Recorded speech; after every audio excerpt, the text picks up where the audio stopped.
Raven returns. A splash brings me out of my reverie. That pillowcase she bled all over. Why? I thought I silenced you, ugly phone.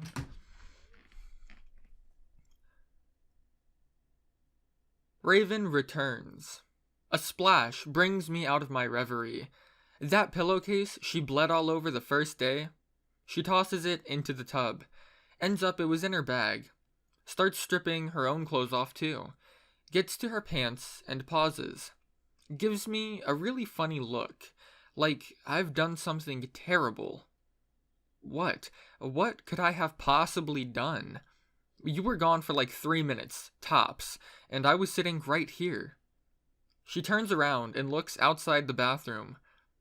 What, did I forget something? She comes back. Where's Gadget? That's a really good question. Where did she go? I think about it for a couple of seconds. I look around, and I look down. Oh! I jump like half a foot in the tub and realize she's under the bubble still. I reach around, find shoulders, and yank the poor drowning girl up into the air again. She's covered in foam. I can't even see her face, but her mouth spits, and foam flecks fly everywhere. The cheek I can see is bright red like a lobster. She takes a deep breath and then exclaims, "I could have gone longer!" Like a little girl in a pool exclaiming to her parents for praise. Then she pushes herself forward on her arms and nuzzles her cheek against mine. Ends up with her head on my chest. She was down there for like 2 minutes at least. That girl was part fish. Raven didn't realize how long Gadget was underwater for and doesn't even flinch. Just finishes undressing. Panties and topless, if you must know. Starts pouring water over my head like a mother does with babies in the tub. It's really hot. Gadget has her head resting on my chest and makes a comment about how fast my heart is beating. Yeah, guess whose fault that is? She doesn't get the hint. Raven is lost in her own little world too, mostly scrubbing us both down with her hands and more water. I feel like a little while more and we're both cleaner. My eyes hurt. Maybe the bubbles or water I keep getting poured into them. Should my physical self feel created from untold millions of minute bubbles? Probably not. Eventually, Gadget decides she wants to go play Underwater Explorer again, and I stop her. I grab her hand. No, little sister, you're going with a safety tether this time. Squeeze it, so I know you're alright this time. She nods, a cute little and squeezes my hand tightly and holds it, then ducks under again. Have fun swimming with the fishes. I relax and lean back some more. I count for a minute, and then I lose track because the ceiling is a rather interesting color. Raven scrubs me for a while, and then stops. She gets distracted and starts pawing and playing with the bubbles that are left. Lots of minutes pass. It feels like forever. Like 10 minutes. Then Raven pokes me. She's still down there? Yeah, I can feel her squeezing. Wait a second. She's not squeezing me. I'm squeezing her hand. I didn't even notice. I yank her up again, and she's not drowned. Gadget just breaks out giggling. Took you long enough. I wanted to make you worry. Fucking no. You're goddamn Aquaman. You got fish bullshit powers. I restate that, in the same words, along with my estimate of it being like 10 minutes. She counted 140 seconds. No way. My sense of time is completely fucked. You should see down there. The colors are beautiful, like fish swimming. Colors? I want to look. But my head actually hurts, and my head is pounding. At the risk of Gadget actually giving me a heart attack, I announce bath time is over. I open the drain. There's whining from Gadget, and Raven doesn't actually say anything coherent. I think she's just completely lost concentration. There's no arguing, though. I haul Fish Girl out of the tub. She's bright red, like a cooked crab all over. Like blondie red. It's pretty cute. Who knew she could blush? I didn't. I stand up and lift her to stand beside me. My head is pounding and I feel dizzy. The room is spinning. I hope this isn't the... Gadget tumbles out of my arms into the floor. Limp. She hits pretty hard, and doesn't even stop her fall. That means she's unconscious. What the fuck happened? She's bright red, like her skin is red all over, like a giant rash or something. I lean down to try to help her back up. My legs don't actually work as well as they were pretending to, and I collapse right there next to her. I can't seem to stop my fall either. I'm still aware of everything that's going on. I can see everything. Every color seems to be in my vision in one place or another, swimming around. I can see mountains of colors and other things. There's no way this is coke. It would have hit before now. I can't move. My entire body's tingling.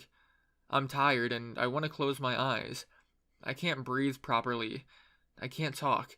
Every breath I take feels freezing. I faintly realize Raven is completely conscious. Whatever this is, it's not getting to her. She panicked. Or not. Or doing something. I just focus on Gadget because I can't move my head. My vision is fading in and out, and I feel like I'm going to lose consciousness. I just focus on breathing. In and out. In and out. I'm not sure if Gadget's even breathing. I think she is, but labored and pained. She's not moving, and I try to say something, anything. Raven's name. I get the first 3 letters out, equivalent to Ray, when saying Raven, if that helps you visualize it better. Cliche as fuck, I know, but you're not thinking about being clever when you can't feel your body. She's yelling out something. Sounds like, hold on, hold on. There's water running. But I fade out.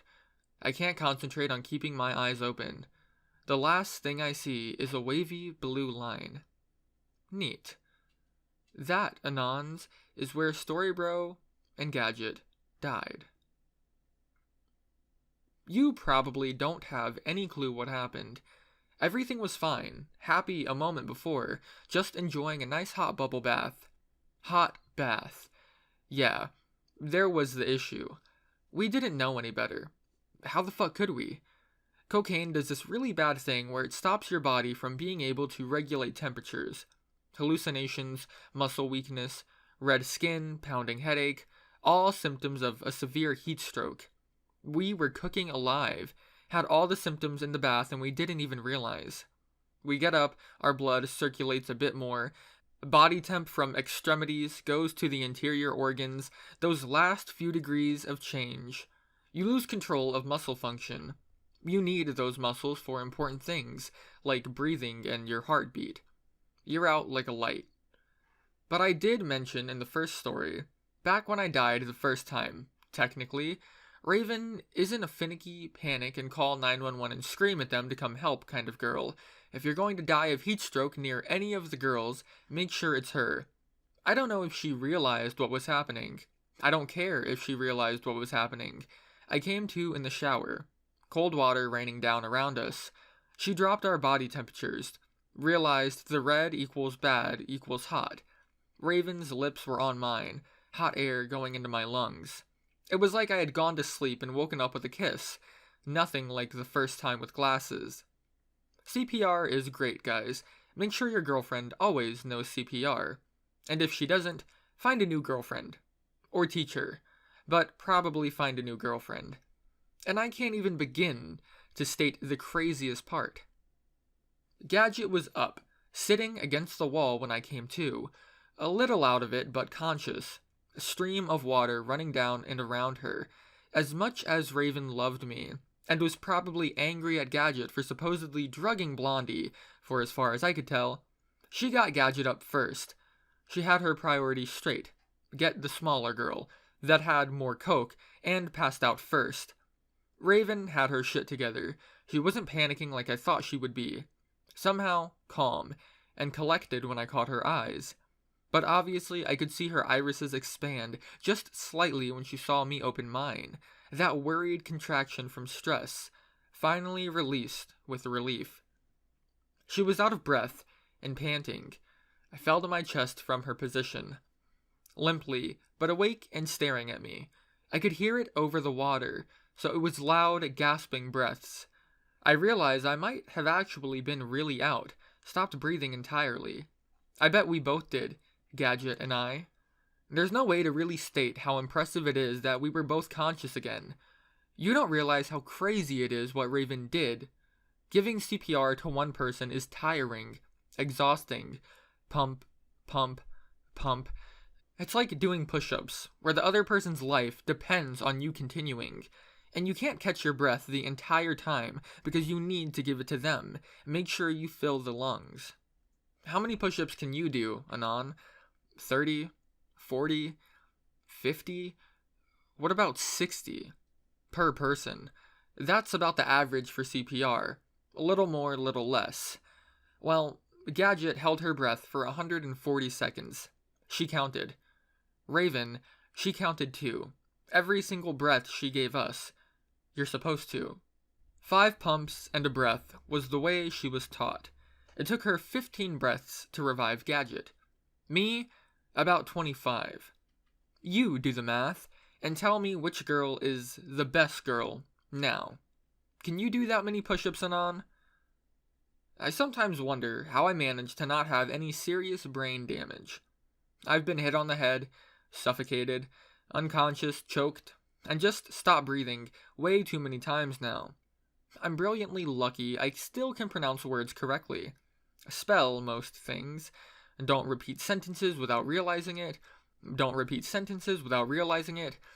Oh, and don't feel too bad about the push-up thing, Anons.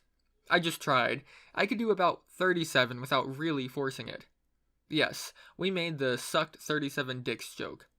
I bet with adrenaline I could save Gadget, but yeah, I would be dying, even starting on Storybro. Let myself die. It's a crappy thing to think about. You're in the situation to save someone's life, and the longer you do CPR, the more likely they are to survive. 23 minutes is what some doctors have had to perform to keep patients alive. Actually, the average for severe heart failure. Most is longer. Another reason to get fit, I guess. Save your waifu. That was a 30-minute recovery time from that. Nobody moved, just enjoyed the cold shower. Practice our breathing skills. In, out. In, out. Remember, always important.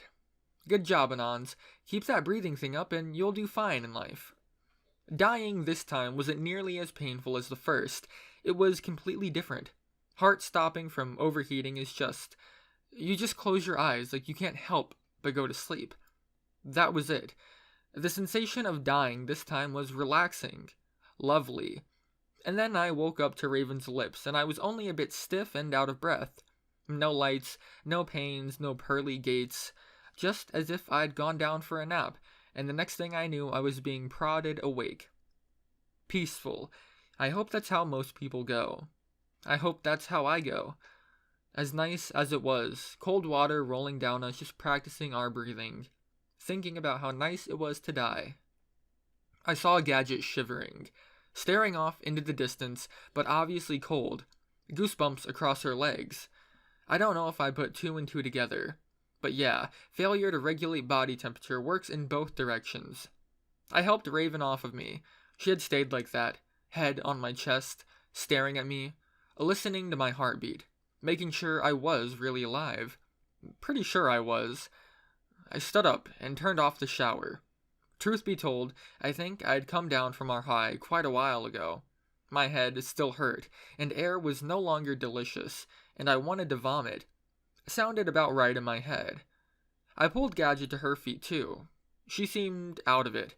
Dazed, confused maybe. Not good signs. I prodded a question of, "Are you alright?" If she didn't answer, we would need to find a hospital. That was the thought in my mind. But she responded with, "Yeah, just sleepy, really tired." Raven mentions her head hurts. The light mostly is hurting her head. She turns off the bathroom light. It's light outside through the window. Not too light, but just starting. I hear the sounds of wet clothes being removed from behind me. Gadget is undressing. I don't look. I hand her a towel and take my shorts off. I don't care anymore. I leave the bathroom along with Raven, fully naked. No fucks given. Where are my clothes? There's one thing I forgot to mention. It's Raven. What? Your guys' stuff is in the car. Whatever, I know she's got boxers. Give me your boxers then. She starts rummaging around for a pair to toss me. Then a voice behind us. Don't put anything on. Man, Gadget, I am not in the mood for sexy times. Zero mood, fucking, not even going to think about it. I don't even have a boner and everyone's naked. That's how not in the mood I am. She elaborates, though. We were too hot, right? We shouldn't wear clothes, just use a thin blanket. Oh. Damn, she's right. I've read about that before. I actually gulped. I don't wanna... But she's right. And we only have one bed. Fuck it. Dog pile under the sheets. I pull off the heavy covers and just take the light ones from under and slide in. Raven too, to one of my sides. We offer Gadget either or. Cuddle with Raven or me. Her pick. And she picks me. Cute. She really does trust me though. She mentions that when I state my worries. Mostly about waking up with something poking her that I don't mean to poke her with. Raven just chimes in. She should aim me at her, if such an incident occurs. The lights go off and we all curl up. Cuddling, me spooning Raven and Gadget curled up softly against me. I'm acutely aware of her breasts. Things I always forget she has. I would love to pretend it was lewd cuddling all the way. But it wasn't. 30 seconds later, we were as far away from one another as possible. But the body contact was too hot. Heat stroke leaves you sensitive to any form of heat. I jolt awake, like I've just been struck by lightning. My heart's beating out of my chest, and I can barely catch my breath. I've just had a nightmare. Or, I don't remember a nightmare, and I never dream, so it wasn't a nightmare. I was just awake and terrified. I searched my brain for why. Wait. No. We forgot to save on Untold Legends. Our progress was lost. I can feel the entire room chilled, the little air circulation there was wafting across my body. Not air circulation, just cold air. I could feel it. I was soaking wet, sweating, cold to the bone. I could even feel the dampness of the sheets I was lying in, the spot on the bed where it was damp. I felt awful, and I flexed my arms to realize one of them was pinned down by someone. Back to reality, I'm in bed with two girls, who are naked. Lewd. I turn towards the one that has my arm. It's resting comfortably in the crook, not numb at all. She's soaked in sweat too. Right puddles we've made on the bed, I bet. I wrap my arm properly around her lower chest. Her skin is slippery, sticky, like I can run my hands across her body and never feel the slightest bit of resistance. The smoothness goes on forever, but when I try to pull my hand away, the skin adheres to it and won't let go. I trace, draw patterns, toy with the skin, just experimenting with and enjoying the texture. Then I stop. I know better. I did this yesterday. I'm retarded. I must be. I force my eyes open and check the hair color. Dark. Well, that doesn't tell me anything. It's pretty light outside, sunlight streaming into the room from various places, but not really illuminating anything I wanted to see. I can't tell if it's brown or black, so I scoot around and look for the skin. Milky and light. It's Raven. Phew. I put my other hand behind me and feel around. I think I catch Gadget's back. The curvature of her shoulder blades, the crease in the middle, the spine, the other side. I feel it all as I drag my knuckles down. She's hot, sweaty, and slick, just like us, but not unbearably hot. I assume we're all fine. I feel like sweating is one of those important things that mean your body is cooling down properly. I pull my hand back. It's slick with moisture. We're sweating a damn ton. Someone probably broke the Chinese orchid again, and I left my ring of the Count of Saint Germain at home. I stare at my knuckles. They're shining in the sunlight with moisture. I bring them to my mouth and take a lick. I don't say anything. I wanted to, alright? Curious, maybe. Didn't taste like anything. I mean, not anything great. What the fuck was I expecting? Salty, a little bit sour. I wasn't expecting it to. I just had the urge to taste it. It was still an awful idea though, because I realized what the room smelled like. When you wake up all covered in sweat, it's not really stinky, it's musky. An aroma just fills the entire room and you can't escape. Odd, almost fruity smells. Aromas like cut grass or freshly poured glue. Ugh, I'm not sure if it's a good smell or not, but I mentally plug my nose and get back to the bout of cuddling I'm performing. I'm tired as hell. I was just worried about the sweat is all. Squeezing, really. I try to drift off, reminding myself that the girl in my arms won't even be able to get up to go to the bathroom without waking me up. Just the way I like it. If she didn't know how much shit I could love out of her, she'd find out when she'd had to. I don't actually get to sleep again. The mixture of pounding in my head, the light, the slipperiness, and the cool air, I kind of fade in and out of wakefulness and restfulness, not really sleeping and not really waking, which is that awful thing because I know I can't sleep. But my heart won't stop beating loudly in my chest, pumping in my ears, throbbing ache with every pulse.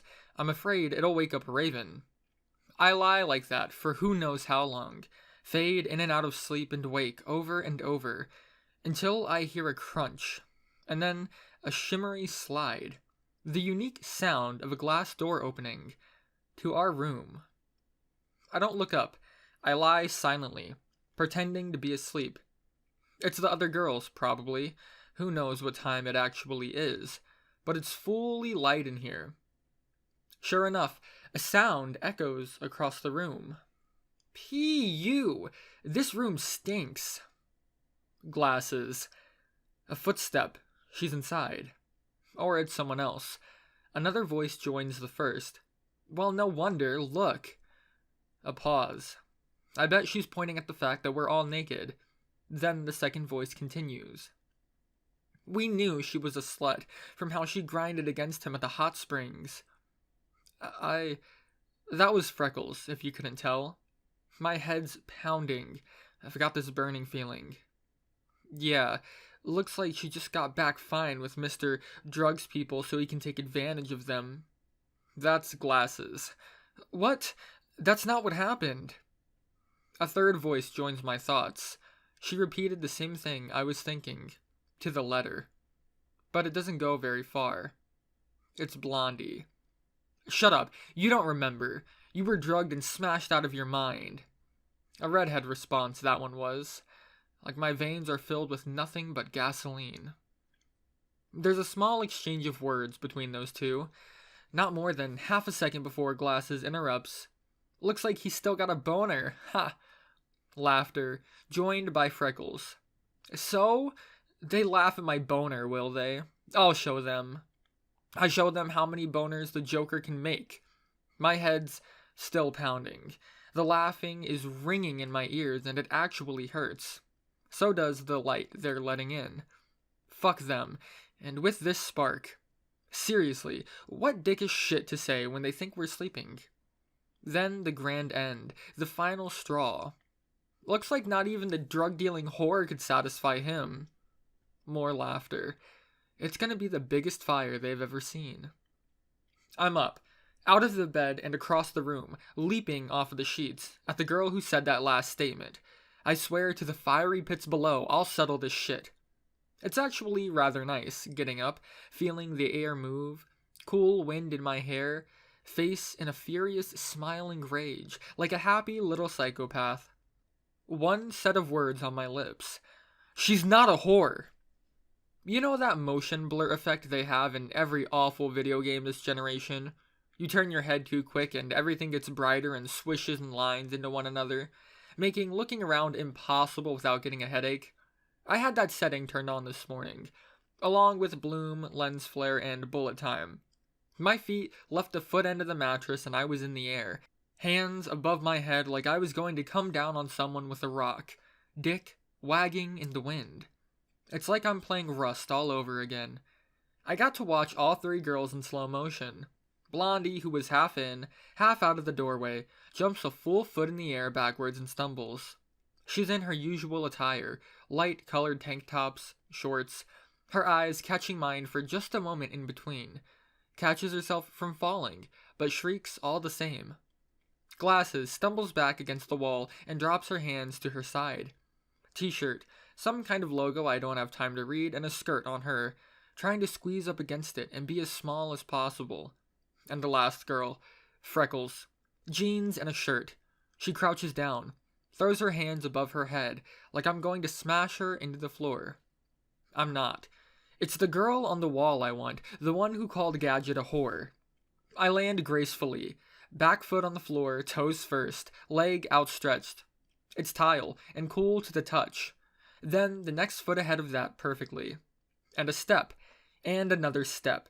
And with the full momentum of a running leap, I smash my weight against the girl on the wall, forearm against her throat. The angle forces her glasses to sit askew across her face, one side magnifying her eyebrow, the other her amber brown eyes. I never got to see her eyes without glasses. The one was different without the lens in front of it.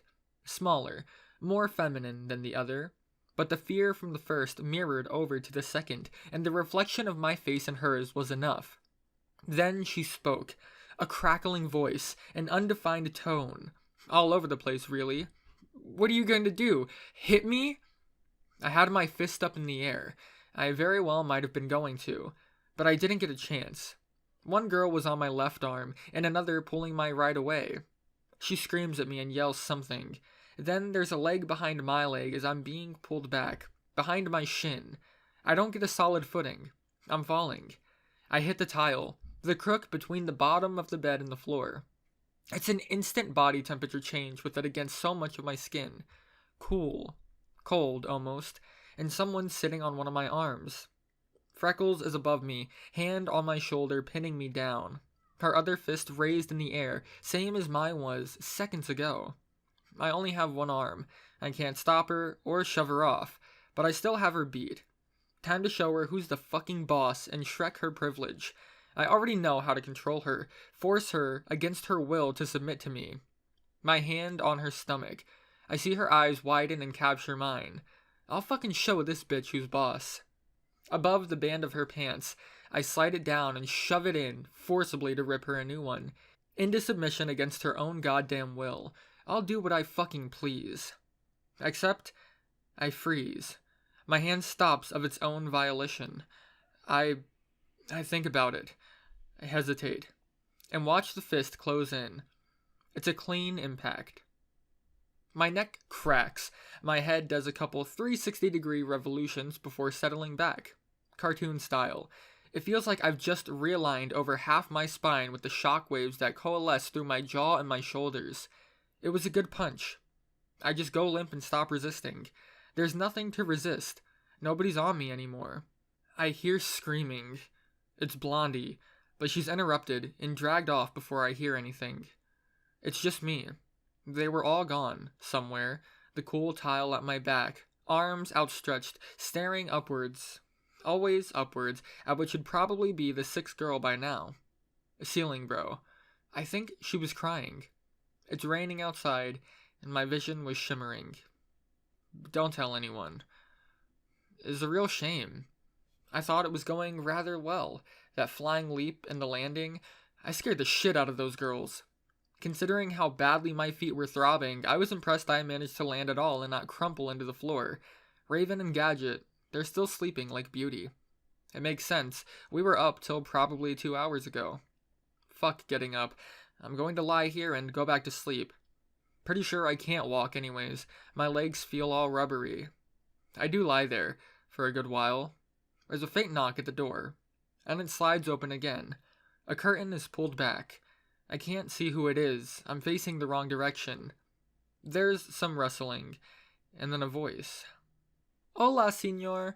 Que usted necesita servicio de habitaciones? Yay! Wait a second. That's some fucking awful Spanish. And I know that voice. It's to be revealed after these commercials. Except the commercials don't start. There's rustling around the room. The door closes. I hear a big, heavy drop of what sounds like a bag.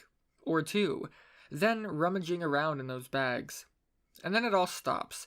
I feel some kind of cloth land in my lap. a shirt, followed by some underwear. I'm you from the future. There's no time to explain. Take this. Crab defeated. Past, future self saved. Crisis averted. I return to my spot on the ground and resume time. I find a cute face pop up in my vision. Blue eyes. White dragon herself. It's got a frown on. Then she sees I'm awake and it turns to a smile. Hola! Shut up, you. I got your guys' stuff. The other two are just being complete bitches. True facts about the other girls right there. I retort that it's pretty much all her fault, though. Yeah, you can think that, but beating up Glasses pretty much made you the public enemy #1. Fuck, she thinks I beat Glasses up too. Well, I did, but there was a good reason. You know why I hit Glasses, right? She shakes her head. It's adorable. The hair swishes this way and that. It's impossible to be mad at this girl, but I'm trying my best. You! I was chasing you, and she has some stupid idea I was hurting you or have been hurting you or something dumb, so she hit me, and I hit back. Why can't you just fucking tell them already? That kind of splash of all kinds of words in a bucket. Then you pick out the silly ones, and use those instead of putting together a decent sentence. But Blondie catches the meaning. She fills in a couple of gaps with details of her own, at least as far as we could see. Glasses thinks I was hurting Blondie. She thinks I've been harassing Blondie this entire time. That's what she told Freckles, and anything to make me the bad guy. She follows all the way. All that shit about the drugs, it makes far too much sense. She thinks I gave them to Blondie, drugged her up to have my way with her, or fuck around with her or something. Nobody else saw what happened, just me returning with a Blondie, drunk, drugged to hell, and hands all over me. Then they saw the knife marks. We continue hashing out the details as I get my underwear on, trying to ignore the blisters on my feet. I mention how Raven talked about the knife marks. Fuck, what does that even look like I was doing? They were mad at Gadget too. Why? She knew what Blondie was on, maybe? They called her a druggy whore, so maybe they think she gave me the coke? Yeah. Fuck. Wait, where the fuck did the pouch come from anyways? That was me. Blondie. Like that little devil in my head that's going, it's all her fault. It's all her fault. Well, it was joined by an angel. You remember those guys, right? Well, she leaves over to her bag in the corner, which she either just brought in or was here all along. That I couldn't remember. A little more rummaging, she pulls out a bottle of gin. Half full, Raven's hairbrush, one of the girls' glasses case, no idea who, it's a mystery. Someone's makeup, a pair of underwear, a lighter, a single pink sock, a couple of those Vegas cards, a poker chip, and someone's wallet. Definitely not mine. Yeah, I think I took all these. You just reminded me. Really? This is all the shit the girls lost earlier, and things I don't recognize. Seriously, Blondie? You're a fucking klepto? I say something along those lines, and she's instant. Adamant, exclaims it loudly like I've just insulted her house insignia and royal blood. Well, I have, but that's beside the point. I just wanted to hold things. I don't know, I wasn't trying to take them, I just... Yeah, master of the cute fade-off and a thoughtful contemplation with an adorable face. She's looking downward, with a single finger on her chin. It's not even funny how hard it is to get mad at her and stay mad. Whatever, thief. How'd I get the bag? She looks insulted. Too bad. I took it from the big guy.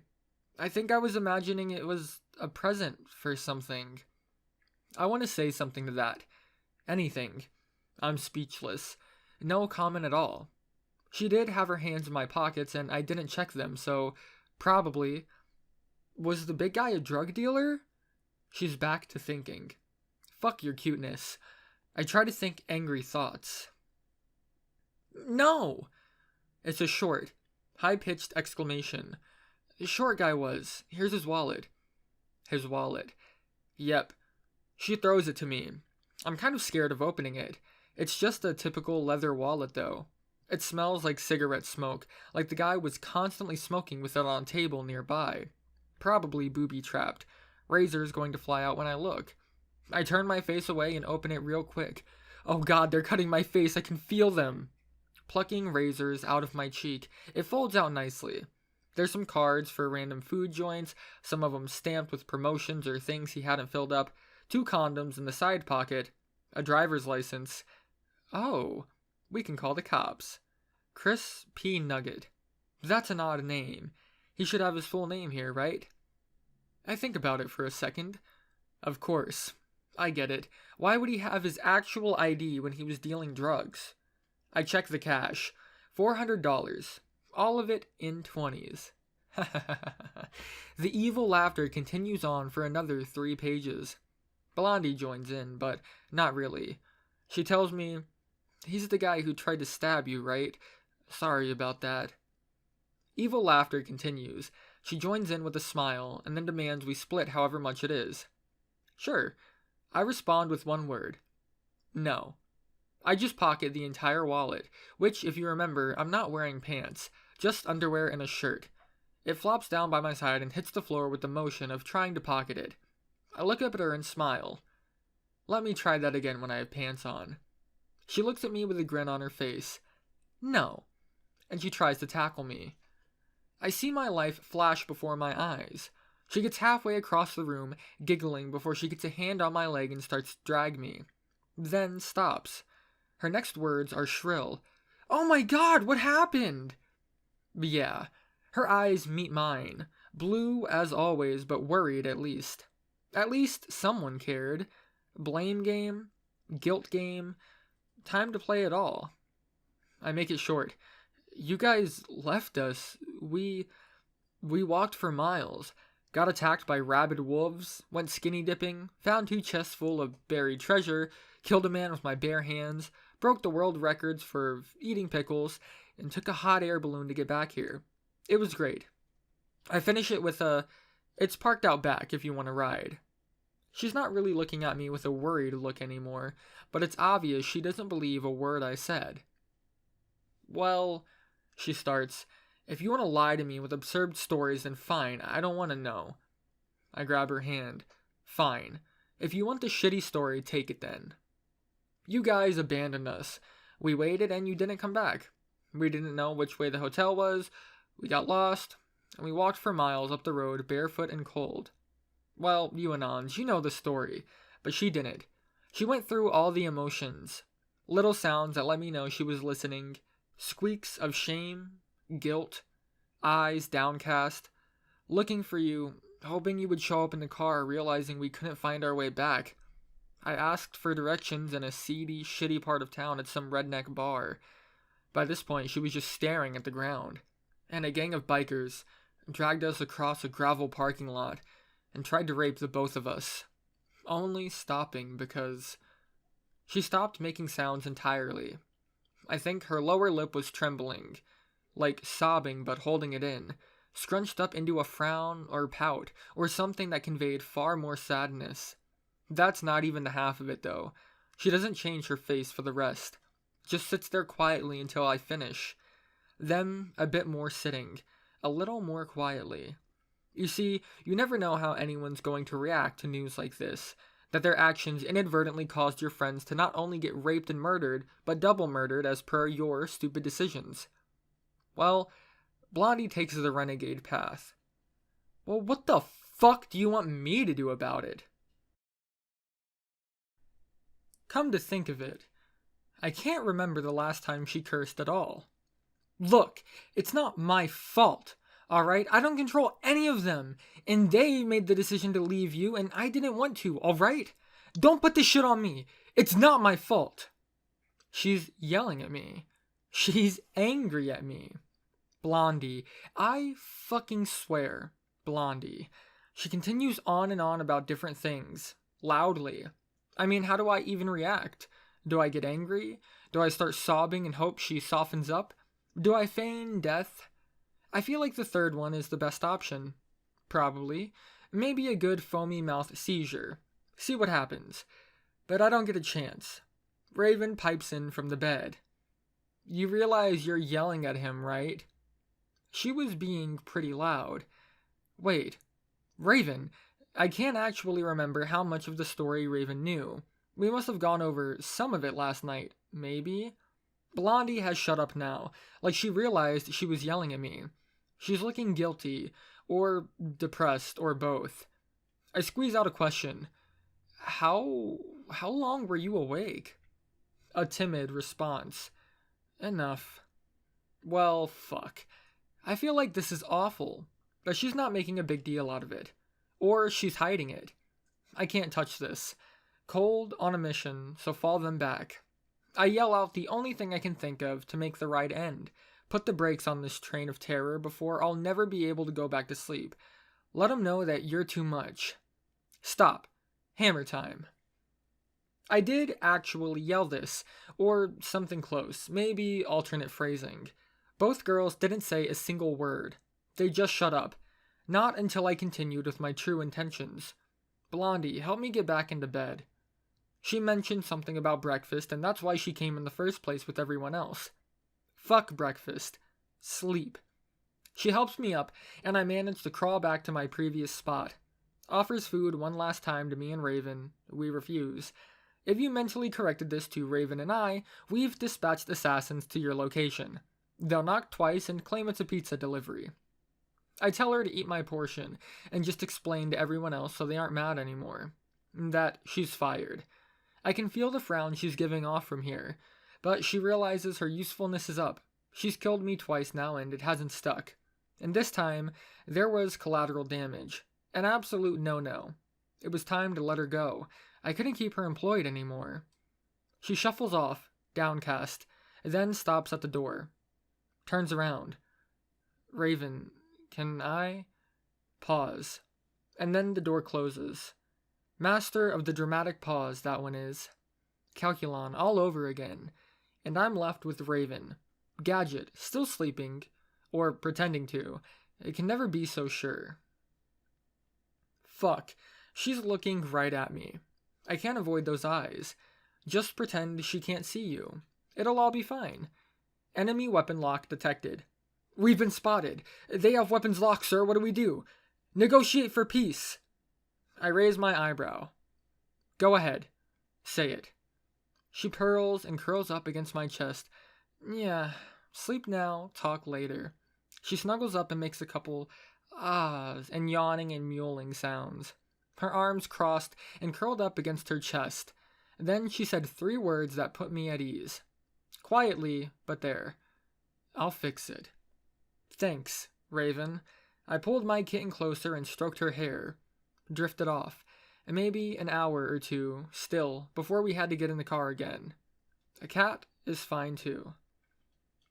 Blondie is the one who wakes us up. Well, Freckles is there too. She's holding clothes out for Raven, just standing there with a shirt and jeans draped over her arm. I guess we got another hour of sleep or something, but it didn't help at all. I feel like shit. Awful shit. Fuck you guys. I'm just going back to sleep in the car. Raven's awake too. She blinks at me a couple of times, and winks. Sits straight up. Turns, and punches Freckles the fuck out. Holy fucking shit. She what? Wait, let me make sure I'm reading the script correctly. Yeah, Freckles is on the floor, folks. Raven's clothes go flying every which way. Blondie takes flight, changes direction in midair, and ends up as far away from Raven as possible, aka the other side of the bed. Glasses is nowhere to be seen. Freckles lets out a wail as she's holding her hand to her nose. It's covered in blood. You fucking lay one goddamn hand on him again and I'll break it next time. That's victorious gloating from my girl Raven over here, by the way. She's grinning. A whisper in my direction. Fix 1 of 3. Freckles is onto her feet and running out of the door, hand on her nose. She doesn't look back. Blondie cautiously approaches Gadget. Maybe she's afraid she's gonna get punched too. She gives the girl a prod and jumps 3 feet in backwards when Gadget jumps upright, then realizes she's not wearing clothes. I don't know if I've ever been over what Gadget's body looks like. Haven't really had a good look at it so far, but from what I saw, it looked like B-sized breasts. Easy enough to hide under a jacket, and smaller than Blondie, I think.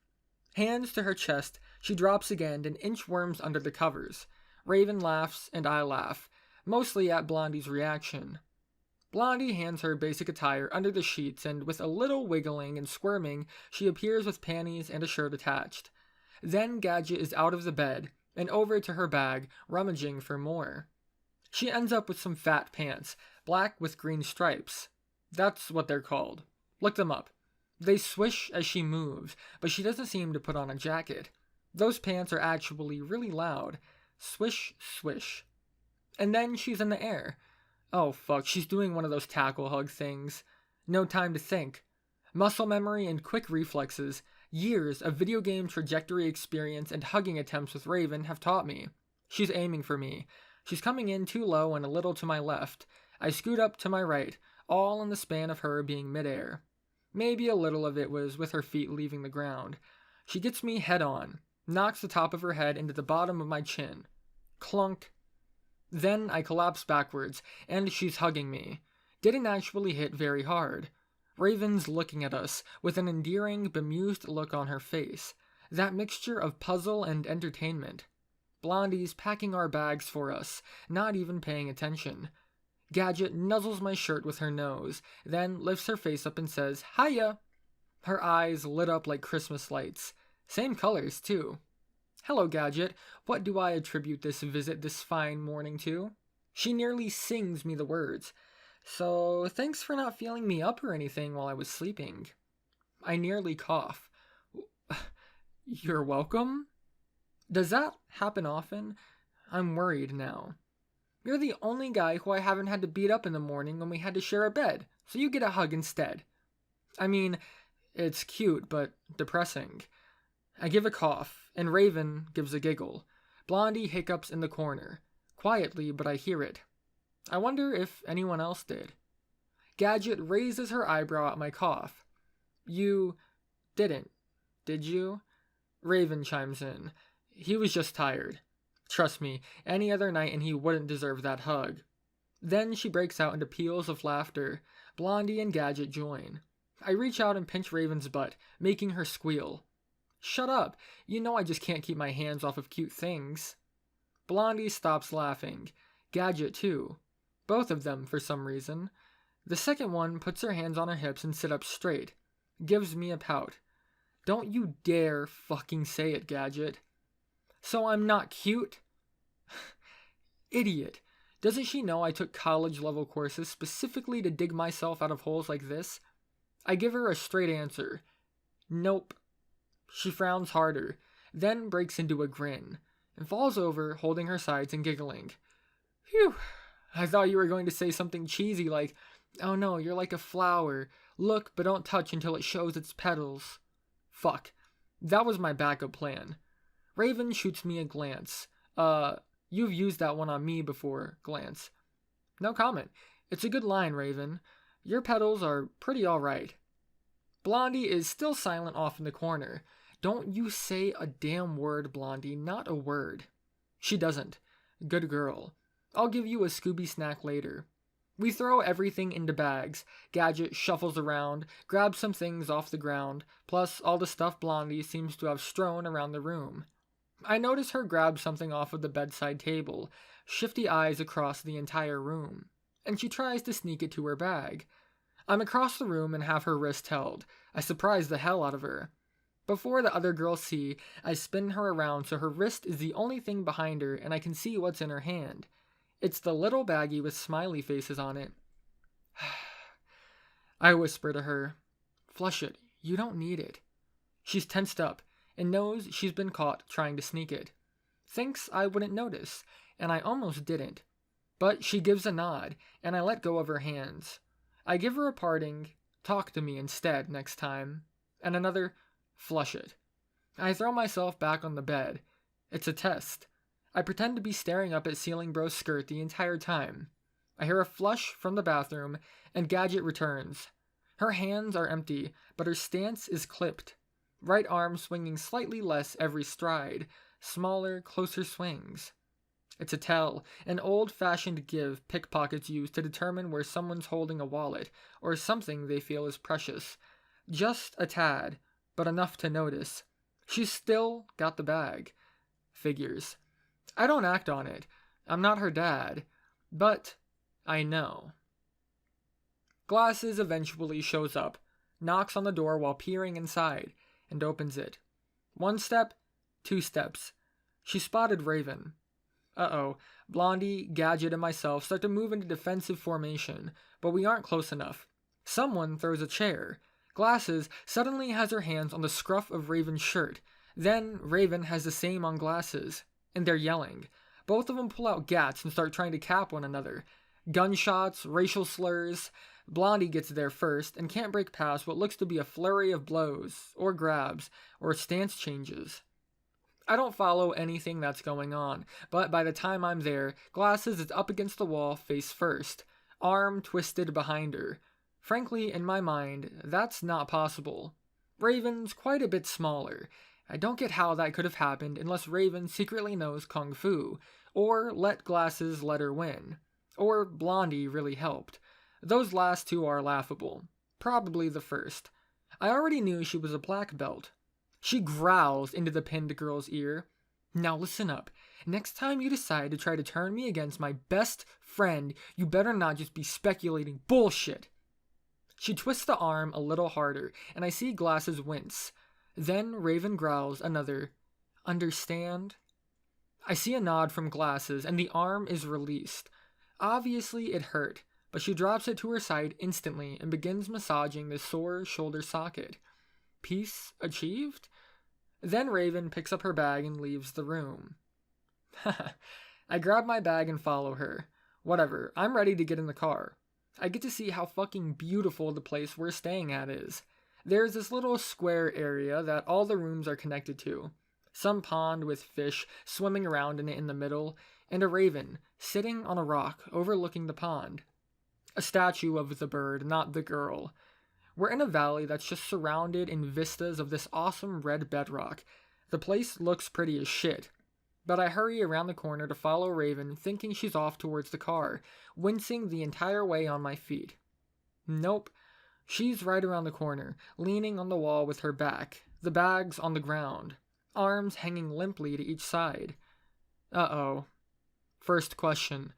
Well, I don't ask a question, I'm just at her side making sure her arms are still attached. They are attached, right? Yep. She mentioned she can't feel them.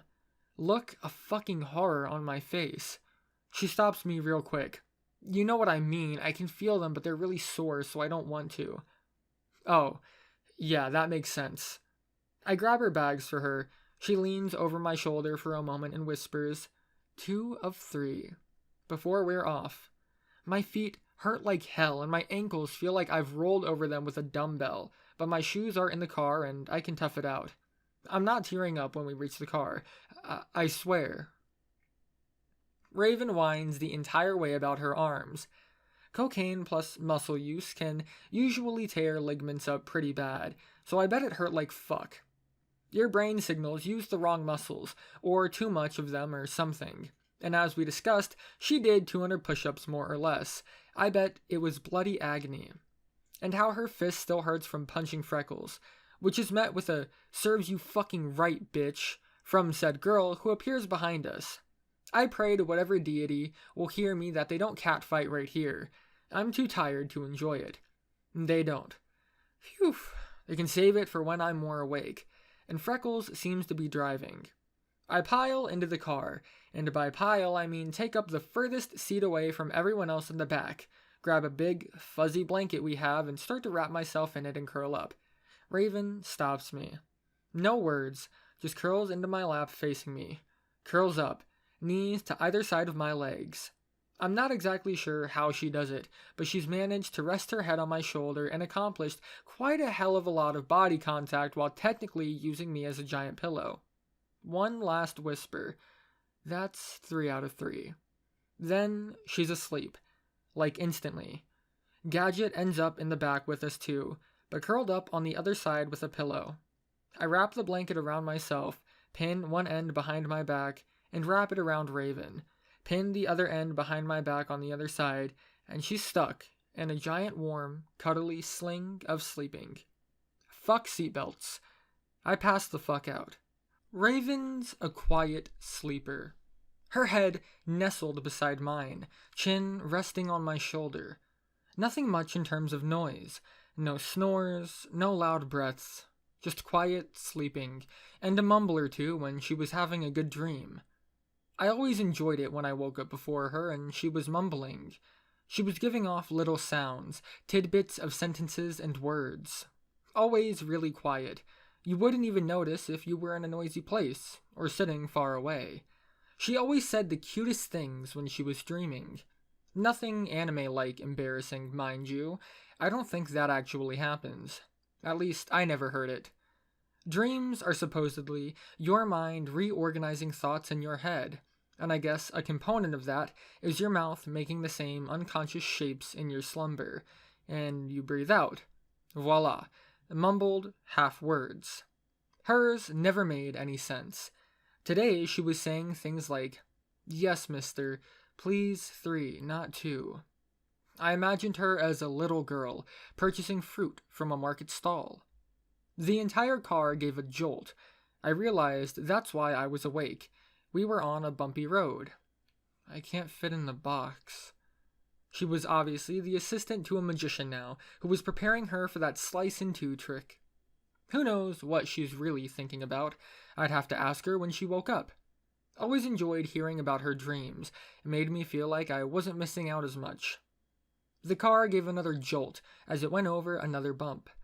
The shaking is what really got me. A shift back and forth. Made me a tad queasy, but my stomach wasn't interested in any of that. It was pretty empty. Oh yeah, I'm hungry too. I eye the contents of the car for edibles. Freckles driving, Blondie up front, and Glasses asleep in the middle. None of them look very delicious at the moment. Gadget moved and is sitting right next to us curled up, head on my shoulder, but Raven's shoulder too. Aw, I could eat that right up. Because it's cute, you perverts. Just kidding, I was pretty hard, but I felt this was Raven's fault. Or most the other girls, really. All yesterday I'd been teased or had my hands in places they really shouldn't be. Should have just let Blondie give me a handjob yesterday, damn it. Car full of women be damned. I had a blanket around us, and they were all mostly sleeping. The shit I put up with. I'm just going to squeeze one off right here, and nobody will be the wiser. But Gadget has my right arm pinned. It's not going to move. So what? I can leave that around Raven and pull her close. Thanks to the miracle that is the internet, I can fap with my left anyways. I unzip and whip it out. There's something comfortingly arousing about having a girl so close to you and completely at ease, sleeping or otherwise. It might be one of those elements of love you never really hear quantified because we just pass it off and forget it was ever different. I bury my nose in her hair and nuzzle her neck. She always smelled the same, no matter where we were or what we were doing. Earthy mint, like those peppermint tea leaves you can find in the aisle of a fancy supermarket, freshly picked. The skin of her cheek resting against mine, the weight of her upper body pressing against me. Then the blanket. It was like a big warm hug. I've never fapped while being hugged before. First time for everything, I guess. I went back again for the smell of her hair. Trust me, that was helping the process immensely. I mentioned she smelled like mint this trip, but not why. Remember our good old pal from the first story? The one that we used in the shower? That fucking peppermint soap? Well, I went out of my way and tracked down where to get it and bought her some. It's that kind of thoughtful gift you give this brought us closer together, remember? Works even better when it figuratively and literally brought you closer. Trust me, that stuff never stopped being cold, but I was pretty sure it was like an 11 or 12 on the romantic memory scale, for us both. Everyone has those. Songs that played on the radio at special times, dresses you wear on the first date, foods you shared on a special night. For us, it was barefoot adventures over wooden floors and peppermint soap. To each their own. She absolutely loved the stuff. I guess, for sensitive female skin, that cooling, tingling bit was really great. And she was always a tomboy, so she didn't mind smelling minty, even if it was a guy smell. So, good memories aside, we'd also used it plenty after the sleepover. Lewd memories abound. It's amazing how the smell of your girl's hair can turn you on like that, until the girl in question mumbles again. Like a hat, with fingers. I break out chuckling, smiles across my face. I catch a pair of eyes turned around in her seat looking at me. Blondie. She's realized I'm the only one awake in the car aside Freckles, and is sending me a plea for help. I hear snippets of Freckles trying to restart conversation about how awful men are up at the front, and how much she hates me and my girlfriend. I guess she didn't tell them yet. Too bad, Blondie. You had one job. Uh-oh, I was in the middle of something.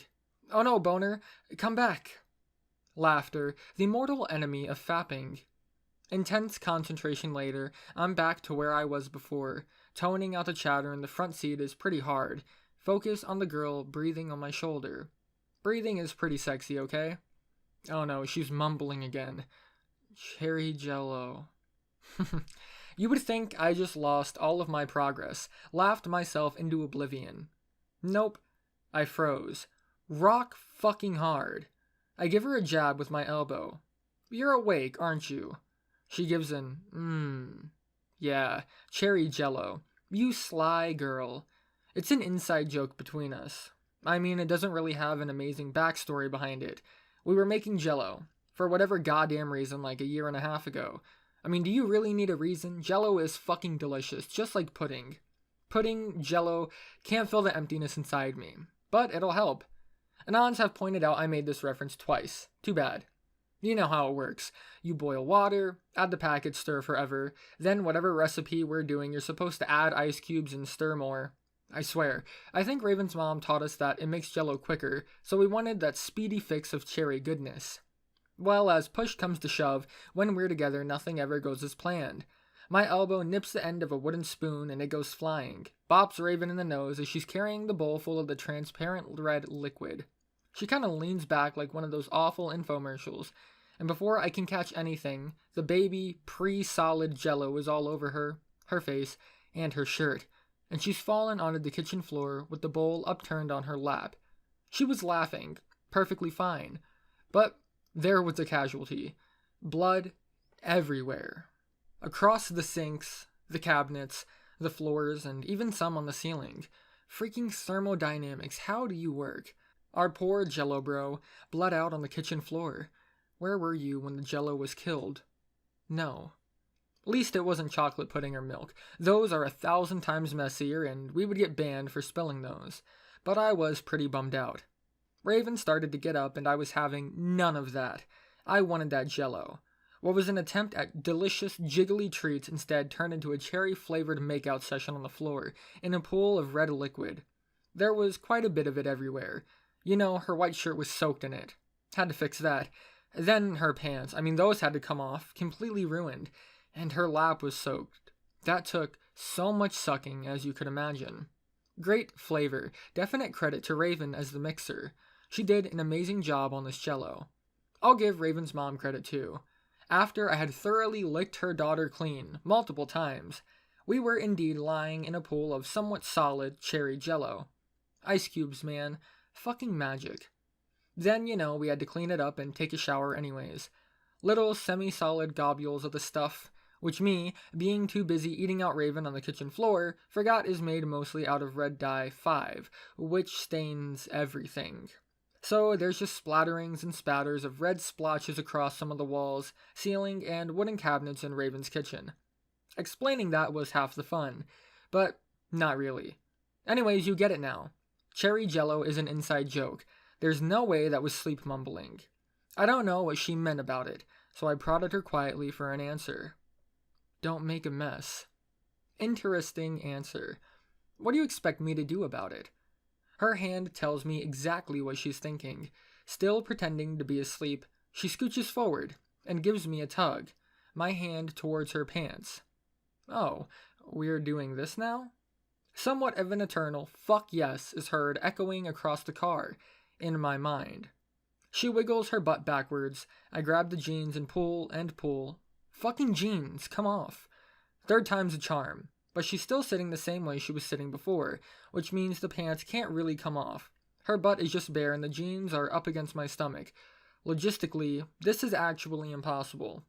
I don't know how to really explain how she was sitting. I was sitting normally in my seat, legs together. Then she was sitting on my legs, knees facing me on either side and pushed up against the back of the seat, which means her weight was more or less on the middle of my upper leg, and not anywhere near where it would have to be for our lewds to occur, no matter how hard I tried, and shifting around without her pants on would just disrupt Gadget and alert Blondie, exclamations probably appearing above both their heads. Alright, I scoot forward. I put my knees to the seat in front of us. Her jeans are still holding her legs together, but she scoots her knees to the seat behind us. Alright, maybe close enough now. Her hand cups my penis and tries to angle it in. Almost there. I scoot forward until my knees are pressing into the metal springs in the back of the seat. We make an entry. Just the head. About an inch. That's as far as I'm getting. Oh, this is awful. Tantalizing. Just the tip is happily in a warm, wet, lovely place. The rest can't follow. Needs to be left behind like a brave, wounded soldier. I wish we hadn't even tried. If I force her backwards, I can wiggle it about a centimeter or two, more or less. Thinking back, we totally could have made it if she collapsed her legs and laid them flat against the back of the seat, just scooching up her sitting position to a vertical instead of horizontal. Maybe.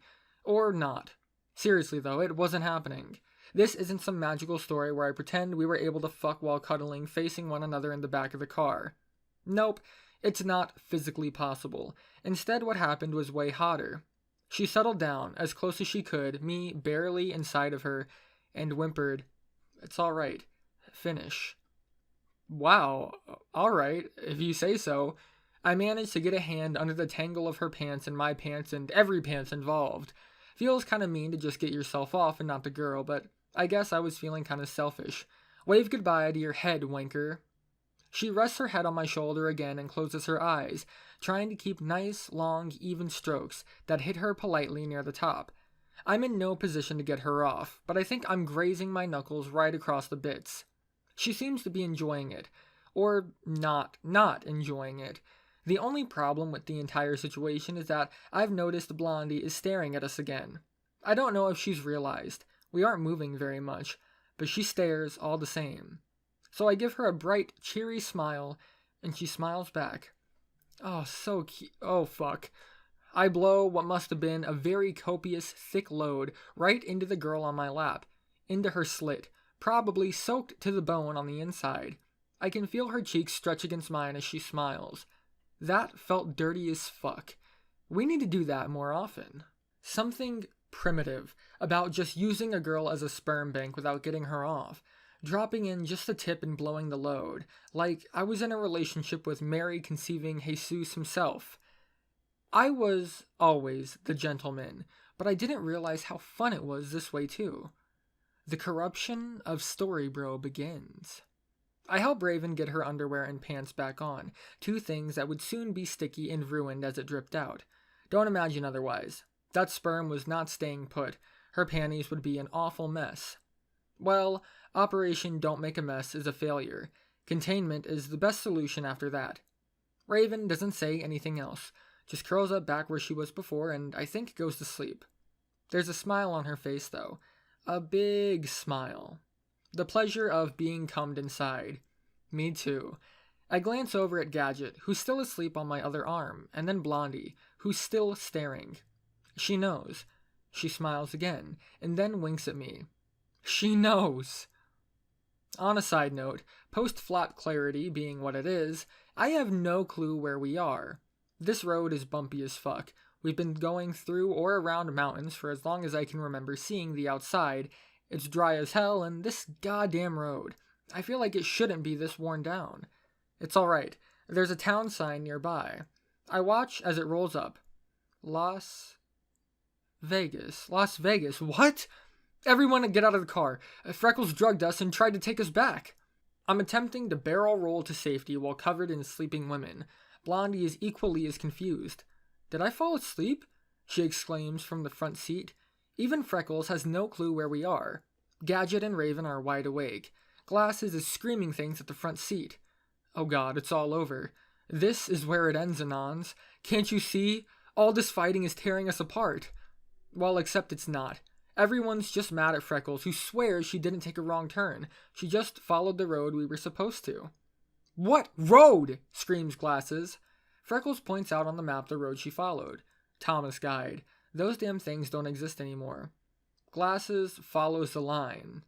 Las Vegas, New Mexico? What? That's a place? Okay, well, correction. She followed the wrong road to a completely new Las Vegas, which until that moment, I didn't realize there were two of them. I can only imagine the guy who lived here at first, got fed up and decided he was going to make his own, with hookers and blackjack, almost like he was a sniper, for a brilliantly good idea. It was a pretty small town, but not too small.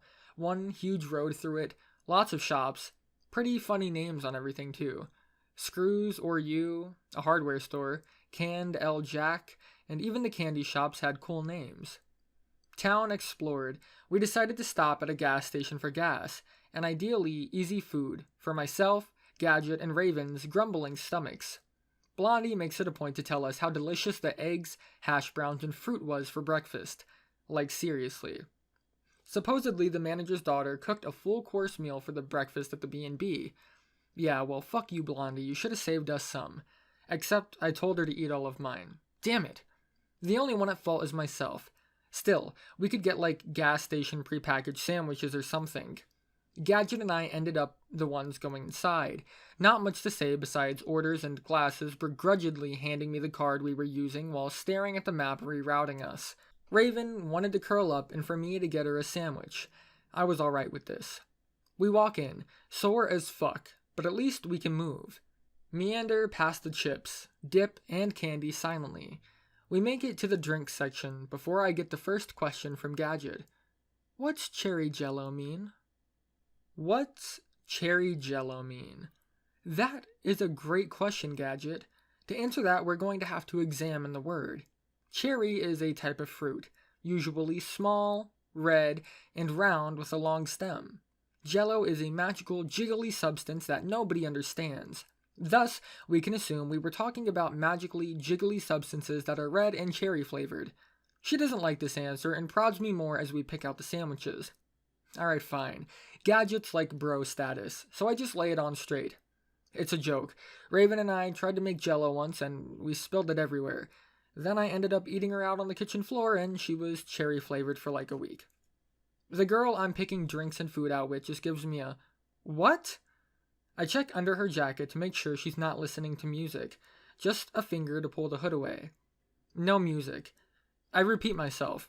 Say I ate Raven out in the kitchen once and that's why it's so funny. Still, a questioning look from Gadget. Then a question. You ate her? Cherry flavored? Uh-oh. Transcription error here. Argonians aren't immune. They're just poison resistant. She doesn't have any clue what eating a girl out is. I try the same route I did before with blowjobs. Mention a bunch of different words for the act. Everything I can think of, but truth be told, most sex acts are English slang, so I just don't think she got them. I give up on words. I just point at my mouth and say, it's when someone licks you. And I point to the crotch of her pants, down there. Her eyes dart from my face, to my hand and back and forth. Looks like she doesn't believe it. Oh. Fuck. I realize what happened last time. She's going to ask me to show her. No. I'm shaking my head preemptively. Not Raven. Not right now. Nope. Nuh-uh. Nope. No. Her face turns back to quizzical. Then she upturns her nose and looks absolutely disgusted. Framed in the hood, it looks cute, but she's shaking her head back and forth. Ew! High-pitched, and I can see the gas station attendant is looking over at us now. We're done with drinks and sandwiches. We're grabbing a bag of chips. She continues. Why would anyone do that? Her tone changes at the end. I can't even fathom what she could even be asking. Like, she doesn't know. Is she pretending? She's gotta be. She's fooling everyone by acting all innocent. That has to be the case. Right? I pretend I'm not contemplating her innocence in my head. Well, one thing for me to say. Girls seem to really like it when you do it to them. I mean, I do. Only one thing for me to say. Well, girls seem to really like it when you do it to them. I mean, they do. Am I supposed to say anything else here? She doesn't react how I think she would react. I always imagine girls redecide, oh, maybe it's not too bad at that point, or maybe go into questioning mode where they're not sure if it's bad or not, but might be willing to try it. I mean, I think that's how it works. Not Gadget, though. Truly selfless creature she was, never to fall prey to the temptations of mortal desires. Instead, she says the obvious only answer anyone with a real objective viewpoint of the situation would come to. Ew, not for the girls. I mean, the boys, they must hate doing it. I mean, I kinda see her point, but not really. I love eating out Raven. We've been over this. She's delicious. I'm discussing this nonchalantly with Gadget as we're checking out. That poor cashier. A young guy, maybe 19 or 20. He was just slack-jawed at our conversation. Just silently gives us our receipt after I handed him the card, and that's it. Then Gadget points out the exact concept. Well, the only reason a boy would like it is if he did not know what went on down there. What do you mean, went on? I inquire as we pick up our stuff and leave. As the girls watch from out the window of the freshly gassed up car, they watch my face as I approach. A horror-stricken mask of terror, the girl beside me just chatting away incessantly about what seems to be unimportant facts of girl anatomy. To her, maybe. Fuck vaginas. I hate vaginas now. Vaginas are like my least favorite thing in the world at this point. I mean, if you've never heard from a girl firsthand about all the yucky things vaginas do, just never ask them. You're happier not knowing anons, but I'll tell you some of the lesser ones.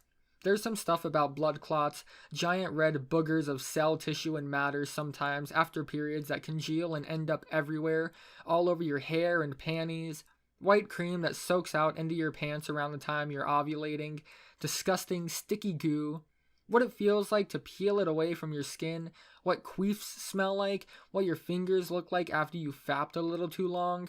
Think pruned. And that's just minor stuff. There's far worse.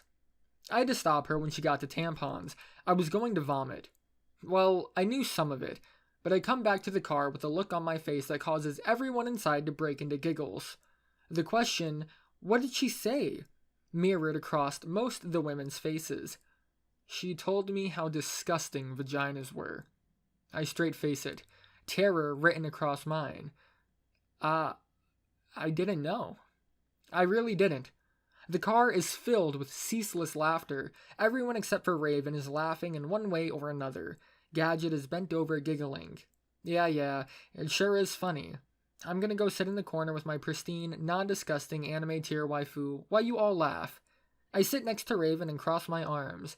I look away from the other girls, pout and remark, yeah, well, I'm sure glad Raven's vagina doesn't do those things. Trying to defend myself, my choice in women, and confirm my superior selection of girls with non-gross vaginas. It made sense in my head. Only my head. The laughter stopped. It took me about 2 seconds. 2 seconds of serene silence. Then, I realized. My skill at saying just the wrong thing at just the right time. Endless. Untapped. I could probably sell it. Satisfy a country's power demands for years on the combined rage of millions of women at the same time. Yes, in my male mind it was a thankful, defensive compliment that I didn't have to deal with her flavors changing once a month. But in everyone else's mind, it was really just needlessly poking fun at the fact she didn't have a normal menstruation. It never started for her. You know why. Men are from Mars, women are from Venus, the whole deal. I loved Raven. There was no doubt in my mind, and hopefully not hers. She knew I didn't mean anything of it, but it was still an insult to her womanhood, a reminder that she wasn't as female as all the others. Yeah, I made that kind of mistake. Everyone was staring. I had to fix this. No, go back in time. I take that back. I wish you had an awful, disgusting, dirty She stops me, with a single finger on my lips. Oh God, no. Here it comes. She's soft, polite. I know what you meant. Whew. But we're done cuddling for now. Scoot. No! I move to the corner of shame. Time to look sad and think about what I've done. Gadget takes my old seat, and then just makes cute sounds and cuddles up to Raven and goes back to sleep.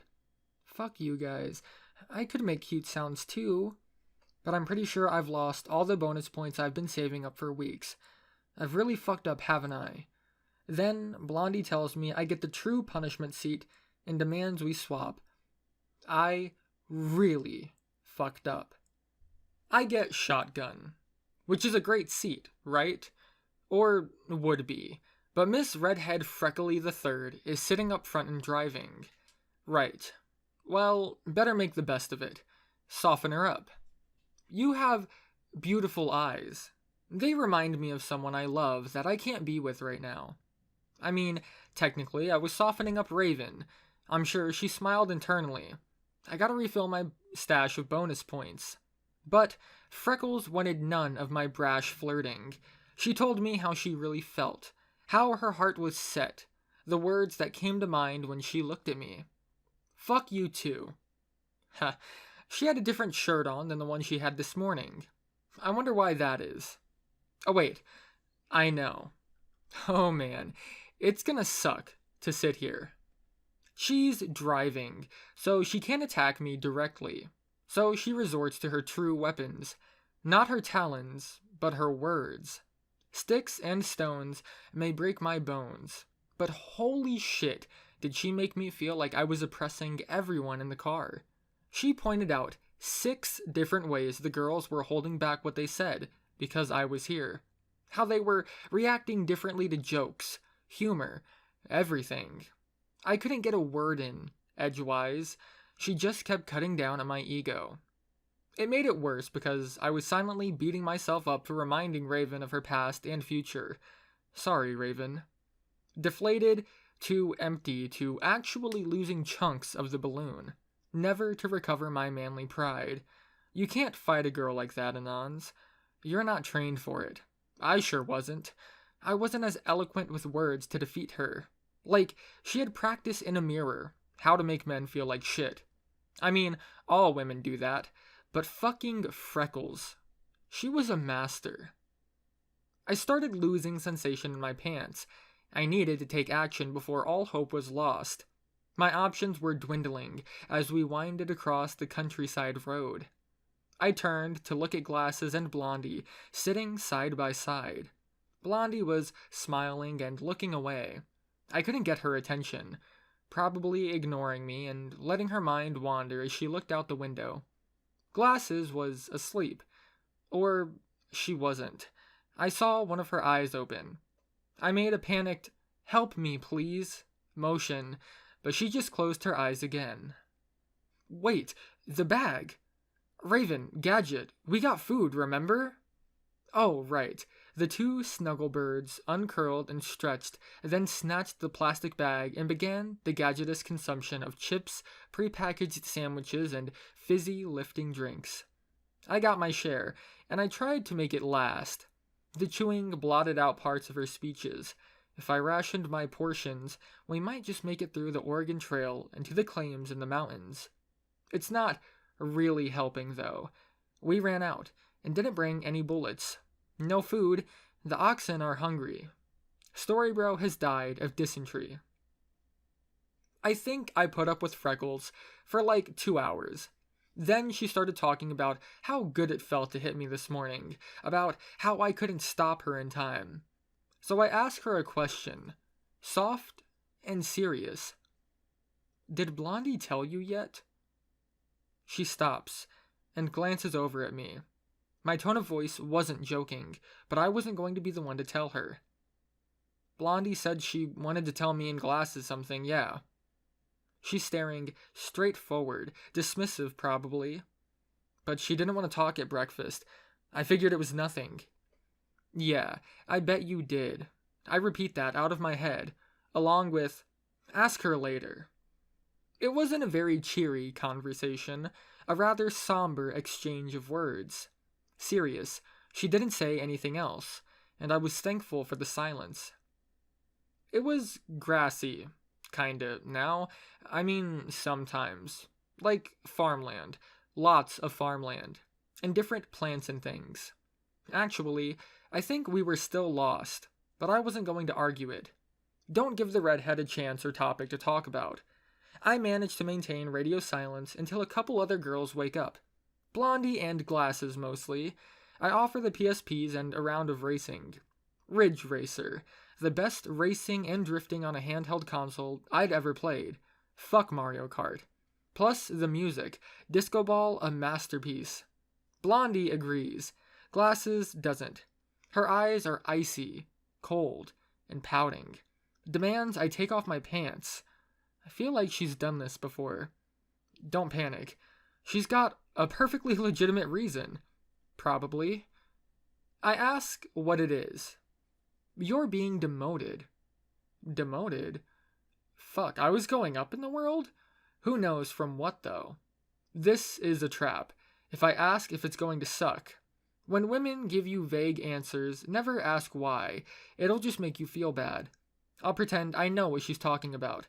I take my pants off and toss them back. Whatever, right? Freckles exclaiming something about looking at my junk in my boxers is gonna make her crash the car. Blondie tells her to stop staring unless she likes it. Based Blondie. Glasses takes my pants, folds them up, and throws them over to the side. Then completes what she wanted to say anyways. You're no longer wearing the pants in your relationship, jerk. Doth arrow of fire strike true, right into mine gelatinous giblets of feels. I still give them PSPs though. I might as well make it interesting, I decide, and announce formally, whatever, loser of the race has to lose another piece of clothing. They both nod. To eat white. Oh wow, wait a second. I'm fucking retarded. I just challenged Glasses to a round of video games for actual stakes. I am so stupid. It's not even a challenge. It's just who loses the least. So stupid. I'm going to be completely naked in less than 20 minutes. Just you watch. We start the first round. 3-way race. Blondie, Glasses, and me. Literally no competition. Glasses just hits every single fucking corner perfectly, drifting and boosting the entire race. She's just gone. Well, that was fun.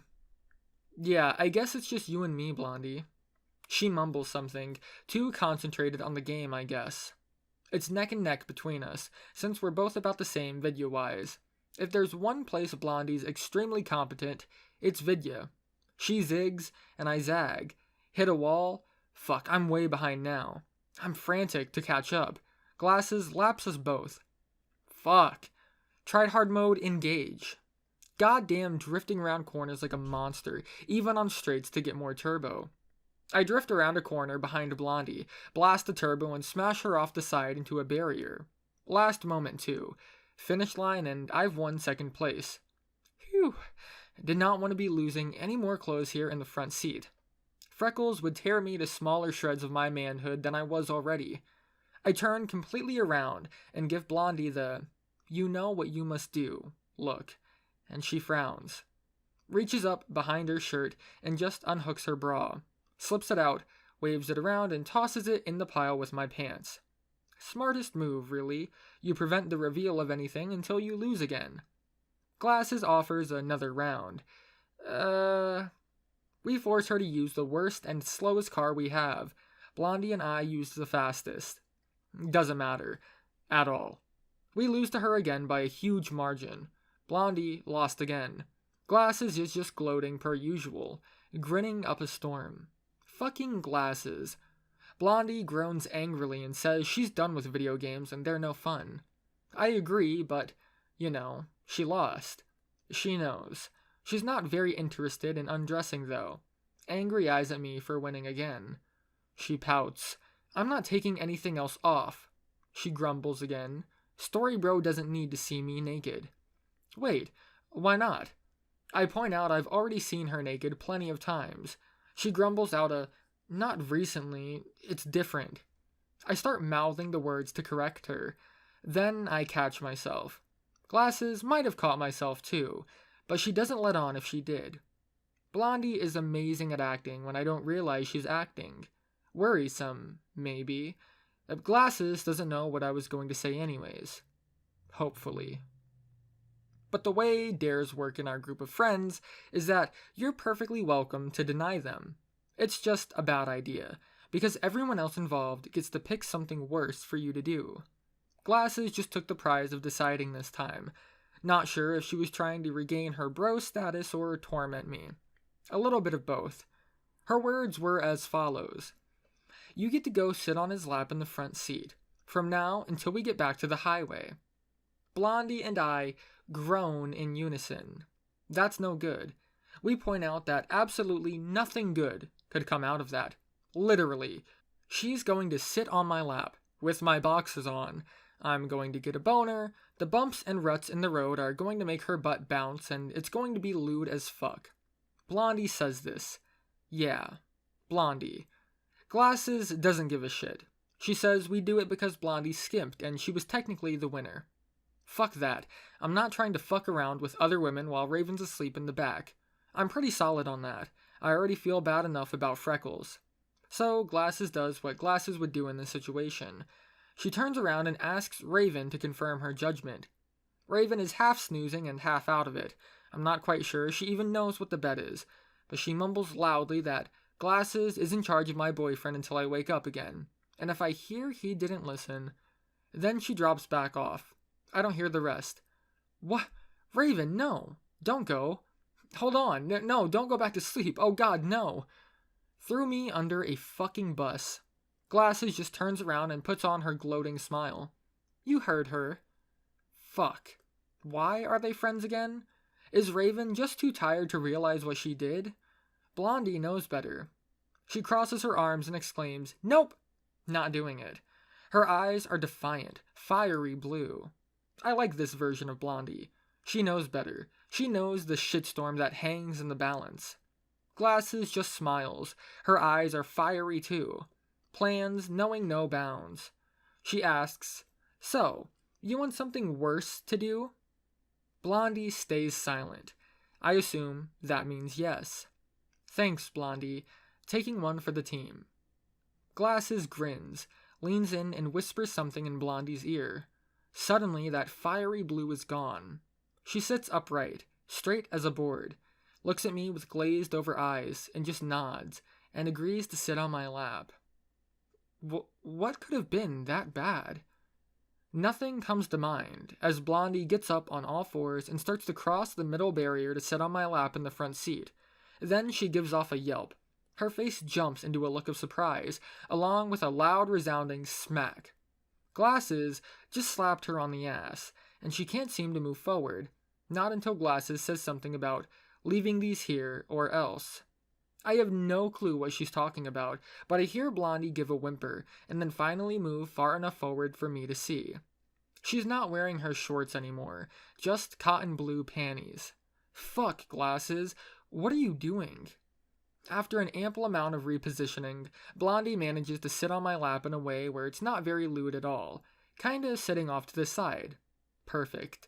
We don't need no boners up in here tonight. Except Glasses. She snaps at Blondie and tells her to sit properly. Poor thing jumps half a foot, repositions instantly, smack dab on my lap, butt cheeks on my crotch. I'm not hard. Not yet, thank God, but I'm worried. What the hell does Glasses have on her? Freckles groans about us, practically grinding on one another in the front seat. Thanks, Freckles. I offer her a seat next time when she's not driving. She politely declines, with lots of big fancy words like fuck and faggot. True lady of virtue, she is. Glasses has buried her face in a map for the time being, and I'm just left with Blondie and my willpower preventing a rather erotic situation from occurring. Time to keep my mind off of it, I guess.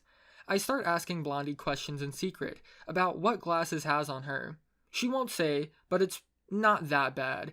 She just owes her. Plus, Blondie points out I technically did way worse the other morning. I know that, but I don't have a boner yet. We go over a bump. She bounces about an inch, up and down. I feel everything in my groin area lose and gain pressure again. That was a sensation we had to avoid. I squeeze her waist and tell her to hold still and not jiggle so I don't get a boner. She squirms and actually ends up sinking deeper into my lap. Then I realized I'm fucked. She whispers in my ear, Go ahead, I don't mind. And she moans. No, Blondie, no. No, we are not. I tell her to sit still, and she just wiggles more. Well, I've got a boner now, wedged right up against her. Thanks a lot, you stupid girl. I make it very clear how she fucked up. Now I'm going to be poking you in the butt with a boner for the rest of this road. I hope you realize this. I see her give a quick eep and a nod. Come the fuck on, we're not doing this, right? Like, I'm not going crazy, this is an absurd turn of events. Then she leans over and whispers, Sorry, Glasses said she'd tell if I didn't. I had to act it. She drops the end of that sentence. I swear, master of the cute dramatic pause. But of course, it's Glasses, blackmailing us into this shit. What is her goddamn problem? Why does she want me to cheat on Raven so bad? Blondie continues. It feels nice for me too, but I just won't move anymore and go to sleep and it'll be fine. She curls up and uses her arms as a pillow. Alright, I guess that's fine. There's not too many bumps anyways. I just pretend it's a nice dream or something and nap too. I mean, there's worse situations to be in. A boner be damned, I could hold it. Even if it's nestled somewhere nice, I can resist. Or not. Glasses tells Freckles to take a turn here. Turn where? Freckles is just as confused as I am. There's no good place to turn. Glasses points at a well-worn dirt road. That one. It's a shortcut back to the highway you were supposed to be on. Welcome back, little screaming man. Welcome back. Now, from the choices Glasses seems to be making, it's obvious she has a plan. I mean, there's not even a doubt in my mind that Glasses is planning something, but it's not immediately apparent what her actual plan is. It could be all kinds of things. She could just want us to get to the main road faster, or she could be secretly trying to ruin my relationship with Raven. Or hell, she could be just trying to get revenge, or cheer up Blondie. I can't even begin to fathom what goes on in that head of hers. Pinning down the factor that's changed her attitude seems rather hard, so I just ignore it. Blondie seems content on my lap, even if she's doing a rather impressive job of not blushing for once. Not worried. Yeah, but on my crotch. Yeah, boner, but no big deal, right? Right.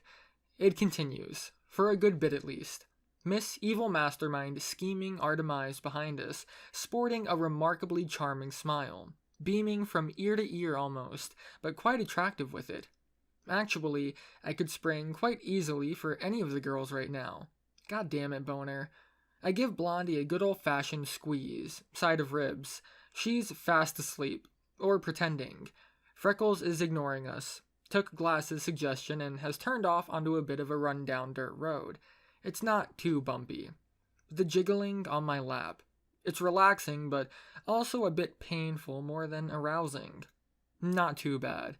I am enjoying the scent of Blondie's hair, always that oak aroma, and enjoying the scenery. Not thinking about the evil plan. Not thinking about the evil plan. Fuck. I'm thinking about Glasses' evil plan. What the hell was it? Whatever the plan was, the girl was frowning, head pressed to the glass of the window, checking left and right for where we were going. If she got us more lost, I swear. I ask to make sure. She mumbles and shoots me a funny look. Then she asks, where does Blondie have her hands? They're on my lap, thanks for asking. Wait, you don't mean... Come on, that's fucking low. We don't need to deal with this shit right now. I shoot her a glare. I'm pretty good at conveying meaning in looks, or she's psychic, but she gets my... You're going too overboard with this. Lay off, Blondie, or I'll tie you to a post and... Well, you know the rest. She realizes she may have been a little too overboard and reels back a little and drops the subject. Thankfully. It's like that for a good while. Gadget, Raven, both of the beauties in the back seat aren't awake yet. I would love to join them, but they're curled up together with peaceful expressions, and Blondie has me pinned down. Need air support, or suppressing fire, or something. I don't mind, but I don't see a point.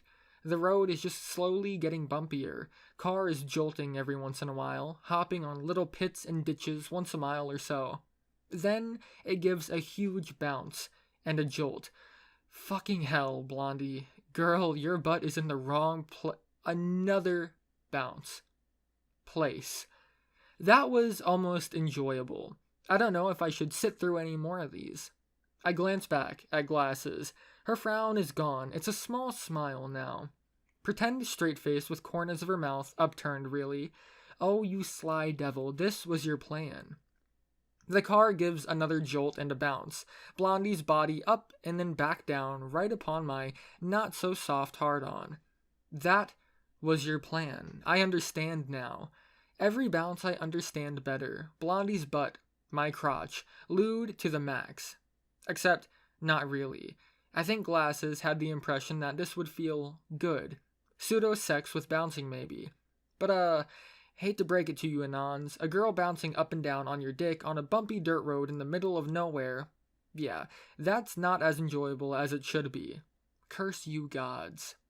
So, every bounce, right? Miss Cutesy on my lap jumps up, right down, right against my pelvis, which should be fun. Like, I feel like it should feel amazing, but all it was doing was kind of squishing my dick up against my leg and putting pressure on my legs and my balls on the bottom of the seat every so often. Like, zero fun at all for me. I mean, it was entertaining, but I wish it was an enjoyable sensation. Meanwhile, Glasses thinks she's maximum brilliant lewd matchmaker here, but it's just not true. She's lying to herself. I mean, she was beaming. Not just smiling anymore, shooting glances at us every once in a while, meeting Blondie's gaze.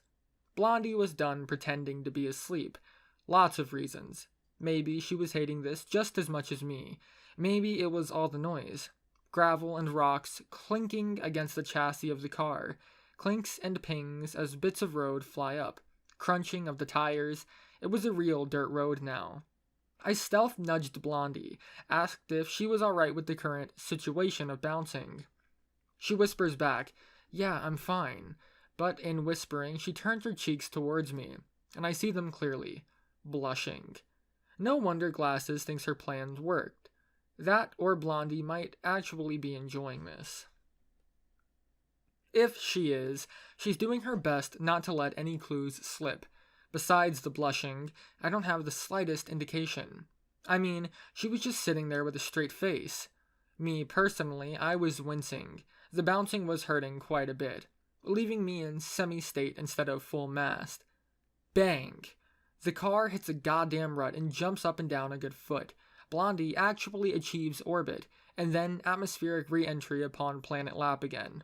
During the landing, she actually inches forward and to the side a bit, lands a little differently, and lets out a squeal too on landing. Oh, Houston, we have a problem. The previously jammed against my leg every bounce manly bits were now happily mid-crease between her butt. Not actually a problem, Houston. Ignore previous transmission. Well, except for Blondie. She froze up the second she landed, stiff as could be. Knew exactly where she was sitting, what she had done, how it was all her fault. Hell yeah, it was. Takes her a moment to work up the courage, to try and squirm away. Operative word, try. Hell no. I drop my hands to her lap and place them on her thighs and hold her steady. You're staying right here. She realizes quick, starts squirming and whining. Gives up, and turns her upper body around. You're a pervert. Yeah, I feel like an awful perv. But remember, if she scooted backwards again, she was going to be crushing the hell out of my bits marked "Do Not Crush." I wasn't enjoying any other ways she was sitting. So, boner in the bum. She could live with that. I give her a nudge and whisper, "Sit still." She whines again, like a puppy that needs to be let outside. Cute. Then the puppy learns to speak. It's uncomfortable. Oh. I ask why. She drops her voice really low. You're poking me in the butt. Haha. Yeah, and? I'm such an ass. Man. She ruins my ass moment by telling me, "No, I don't like it. Can we move, please?" Alright, I'm a sucker for please. I motion for her to lift her weight up. She scoots her butt off my lap, and I reposition and drop my hand down to my boxers for a good ol' rearrangeroo. I give her the go-ahead, and she drops down again. Instantly yelps. I smile. She makes it clear. Now you're poking me in the front. Yeah, well, I explain. It hurts when you sit any other way, unless you want to straddle my leg or sit crosswise or something. She seems to enter some form of contemplation, then gives up, complains something along the lines of, "No, but you're going to make me," and then drones off, half sentence, lost in thought or something, looking off out of the window. She puts up with it for a good while. Complaints here and there at first, and then they're done. Like there was just a switch, and they all turned off. A mile or two, and we're still bumping and skipping along. Little yelps and squirms from the princess in my lap. Squeals if I poke her in the wrong place all of a sudden, or the right place. Up, down, up, down. She's like a wave. It's almost soothing. If it wasn't so erotic to be nearly fucking her, if it wasn't for these damn clothes. I mean, there wasn't really much fabric between us. Women's underwear is thin as hell, and it's not like my boxers were really providing much protection from the tornado versus typhoon action going on here. The friction was very similar to a very soft, very heavy, warm pillow. Lovely, really. Every time she gave a little bump or hop, she would quickly return with a grind. Every once in a while, she would land a bit differently and the pressure would be wrong, but just for a second, until I scooted her backwards, up a bit, forwards, or whichever way it required for me to be happily nestled between her legs again. She had long since stopped struggling and completely relaxed, leaning back against my chest, sighs every once in a while. I could imagine she would probably let me do anything I wanted, but I didn't take advantage of it. If I listened carefully to her sighs, I could imagine they were little moans of contentment. Maybe they were. I sure hoped so. That entire part of trying to find her a new position, that was done now. She was just riding me like a horse, little bounces and a giddy up every once in a while, digging her ankles into the stirrups. It was a jolt and then another. Then, all of a sudden, her hands are on my legs. It was almost sneaky. One jolt they weren't. The next they were, as if they had been there all along, holding on for dear life. Then she had a firm grip, squeezed my thigh muscles a bit, and pulled. I mean, she had a firm grip, but that wasn't the point. Her action brought her butt that much more down, firm, pressing against my lap, as if she was straining to increase the friction, the contact between us. That surprised me, and made me jump a little. Up until now, it was rather soft, fleeting contact. I mean, I wasn't surprised, not really. I just didn't realize exactly how hard I was. Seriously, if she squirmed a bit more, give it a couple minutes and I'd probably ruin this pair of boxers. In a good way. Only one thing to do in that case. Pull her back, arms around her stomach, bring her head beside mine, pushed her down, firmer. Told her, in no uncertain words, she was already bright red. I mean Coke can red. But she did her best, gave that little jump of extra effort, went a couple shades deeper, and told me, "Shut up." I was half expecting her to call me an idiot or stupid, but it seems like she was losing her touch. She seems to be rather bad at being tsundere these days. She's enjoying it nearly as much as I am, or maybe even more. Those sighs were definitely light moans now, accompanied by freckles and her eyes, looks of disgust. Deal with it. She's probably totally jealous. I realize it's actually far, far, far too obvious what's going on. It's like that squeaky bed your parents bought you when you were younger, and trying to pull moves with your girlfriend while they're in the house. That kind of obvious. Even Glasses had happily completed her agenda of mischief and was politely staring out the window. I, myself, was nearing the point of no return. Event horizon. Poor Freckles couldn't keep her eyes off of us, even if she pretended to hate it. We were both shifting, touching, moving, grinding. Blondie was panting. Lightly but audibly. I took a solid grip on her stomach, squeezed and pulled her close, pressed my hips up into her. We were both getting frantic now, so I pressed again, and Blondie gave out a little yelp, and then a worrisome sound, a squeal, accompanied by, "Freckles, pull over!" Oh no. Freckles questions it, but it's repeated. Urgent. She obliges and pulls over. slows the car to a stop. Blondie opens the door and she's out in a flash. I'm about to follow her when I realize she's not leaving, just squatting and using the car as a backrest, ripping her underwear down. I feel a temperature change on my crotch. I look down, acknowledge it, and look up again. She's left a wet spot on my boxers. I pretend to not be looking as I hear the urine hit the dry road, but the side mirror is right there, so I sneak a peek or two. I can't see anything too special, just a bit of butt cheek here and there, and then the look of bliss on her face. Sweet relief. Up again, pulls her panties back and shifts back and forth. Frowns, turns around and looks towards the car. I catch her eyes in the mirror. Her face doesn't give away any clues, but she knows I was peeking. It's my turn to look embarrassed. I wasn't really watching her pee as much as making sure she was alright, but it doesn't matter. She returns to my lap and the door is closed. As soon as she sits down, it's pretty apparent exactly how wet she left me. I was close too. Time for the question. She's too quick. You were pressing on my bladder. I had to pee. Fuck. Stupid bladders, always in the way of good handhold on girls. But really, the question I wanted to ask was, you didn't pee on me, right? She doesn't say anything. She's just quiet, stares off into the distance. Blondie, this is important. I need to know if I need to change. Freckles gives a laugh. Ha, serves you right. What'd you do, squeeze her too hard? Shut up, Freckles. Ice Crotch continues. I told you that you were shit with women. Just trails off as her point is proven. Please let me leave this trip with my ego intact, Freckles. Blondie mumbles a no, but very quietly. Whew. Pussy juice is better than pee. Who knows why, but them's the rules. I press Blondie down again, ready to finish what we started. She squirms and says stop. Wait, why? Freckles even taps the brake when she says it.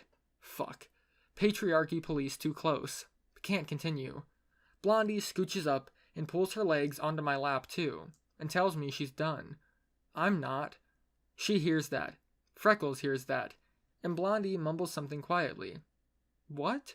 She mumbles louder. Still too quiet. I poke her one last time and she blurts it out.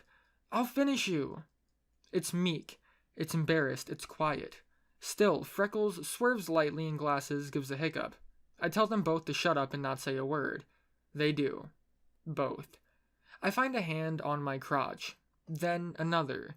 Then another. Alien race confirmed. Blondie has finally shown her true colors as a 7-armed intergalactic alien assassin. Oh boy. I widen my legs. This is gonna be good. I try to put my hand somewhere that won't result in me fondling back, but I can't seem to find it, so I just clasp them in front of her stomach. She starts stroking me through the boxers, softly, like she's completely scared of me. I can't really feel anything. Gotta change her position. Blondie pulls her feet up and scoots forward, ideally to put herself in a better position to get everything in the proper place to give me a happy ending. Non-ideally, I've spread my legs. If you've ever had a girl sit on your lap, you realize one important thing. She's heavy, and if you spread your legs, she slips. Instead of seating herself further up on my stomach, she ends up on my crotch, and then starts sliding between my legs. Takes a second or two, I just let it happen, and then her butt is firmly on the seat since I wasn't holding my legs together enough to hold her up, which would be funny. Probably, if she wasn't sitting smack dab on my royal jewels. I'm not sure there's words on this planet properly capable of describing the sensation. There probably aren't. I'm sure if you're male, you might have sat on your own balls once or twice, or squished them on accident or something. You can still shift around and fix it real quick in most situations. But not when someone's sitting on them. Then it's just pain, and that doesn't stop until you've shoved them halfway across the room and evacuated a mile away. I let out a yell, surprised the shit out of Freckles, and I'm up and halfway across the seat. Then I'm back on the seat face first, grabbing my crotch, giving off whines and pleas to the hazelnut gods they're all right. Blondie takes a second to realize what happened. Freckles and Glasses don't. Freckles is laughing. Serves you right, perv. Glasses is worried, throwing questions like, we have an ice cooler if you want, or you can come here and I can look at them. Nope, I'm good.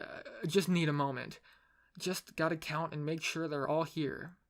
1, 2, 3. Yep, we're good. I recline against the car door, pretty sure I have heavy sweat streaming down my forehead. The terror. We're sharing that seat now. It seems, even though she's been fired, Blondie's still working on the job. Freelance, maybe. Might even have a life insurance policy on me at this point. That's just dedication. I admire that, but my balls don't. For once, though, I'm not going to blame Blondie. She's not really the one at fault. This time, it's Glasses. She gets the finger, and not the good type of fingering a girl. Freckles is still laughing at my finger, at my reaction. God, she enjoyed that entire thing. Blondie is sweetly apologizing and giving me sideways hugs. So, the usual. I snap at Freckles. What, you want to turn too, Freckles?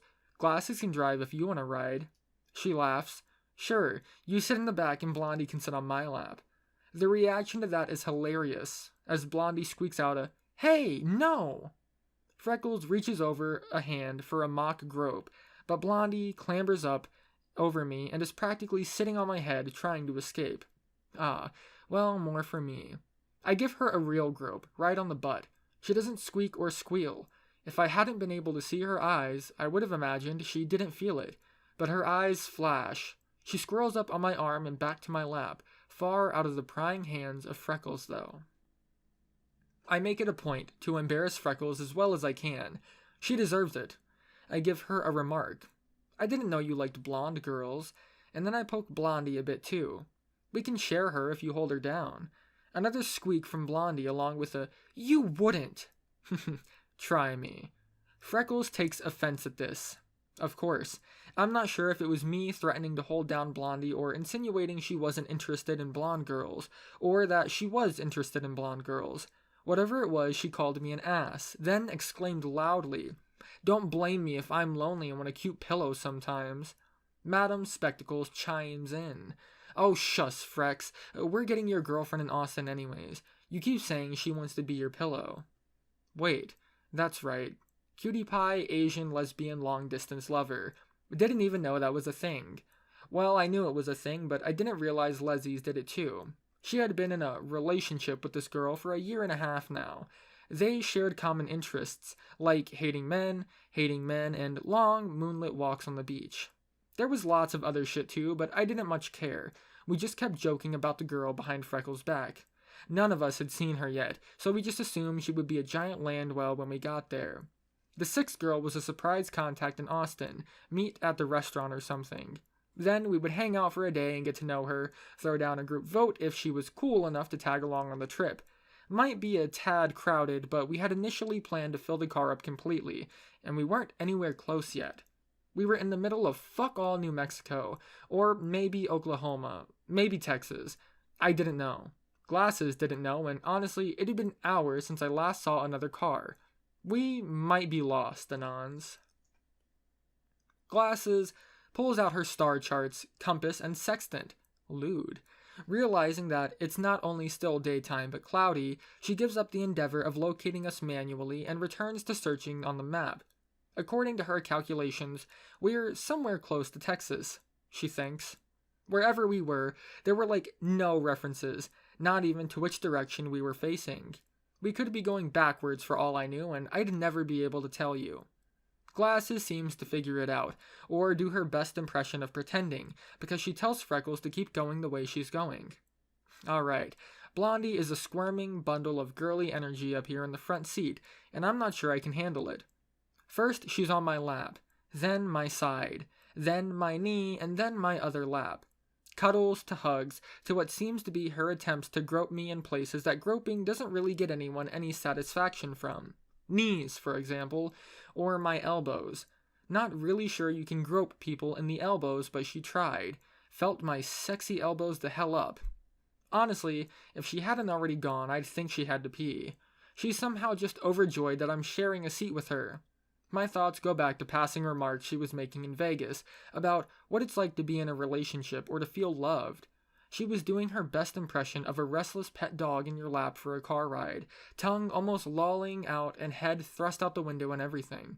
Technically, this is one kind of relationship, and another kind of love entirely. She is driving me crazy, though, in a bad way. She's getting me with jabs in the ribs every once in a while, making my stomach do flips with the squirming. My balls hurt and she's threatened to squish them again with all the motion. Not to mention, I have a boner and I want no part of her help to fix it. Gonna have to get her out of her kennel in the back. I casually extract myself to the tune of sad whines and barks from the golden retriever in the front, who then paws the seat and curls into a ball, nose to tail. Adorable if she was a dog, really, but because it wasn't a dog and was just a bitch, she was far less cute. Still Blondie, though, so there's only so much not cute she can get. I'm treated to a glorious view of her barely clothed bum before she finally settles into her resting position in that seat, and I've fully clambered back to the middle of the car again, sitting next to Glasses. She's put away the star charts and is practicing astrology. For me, she sees happy endings.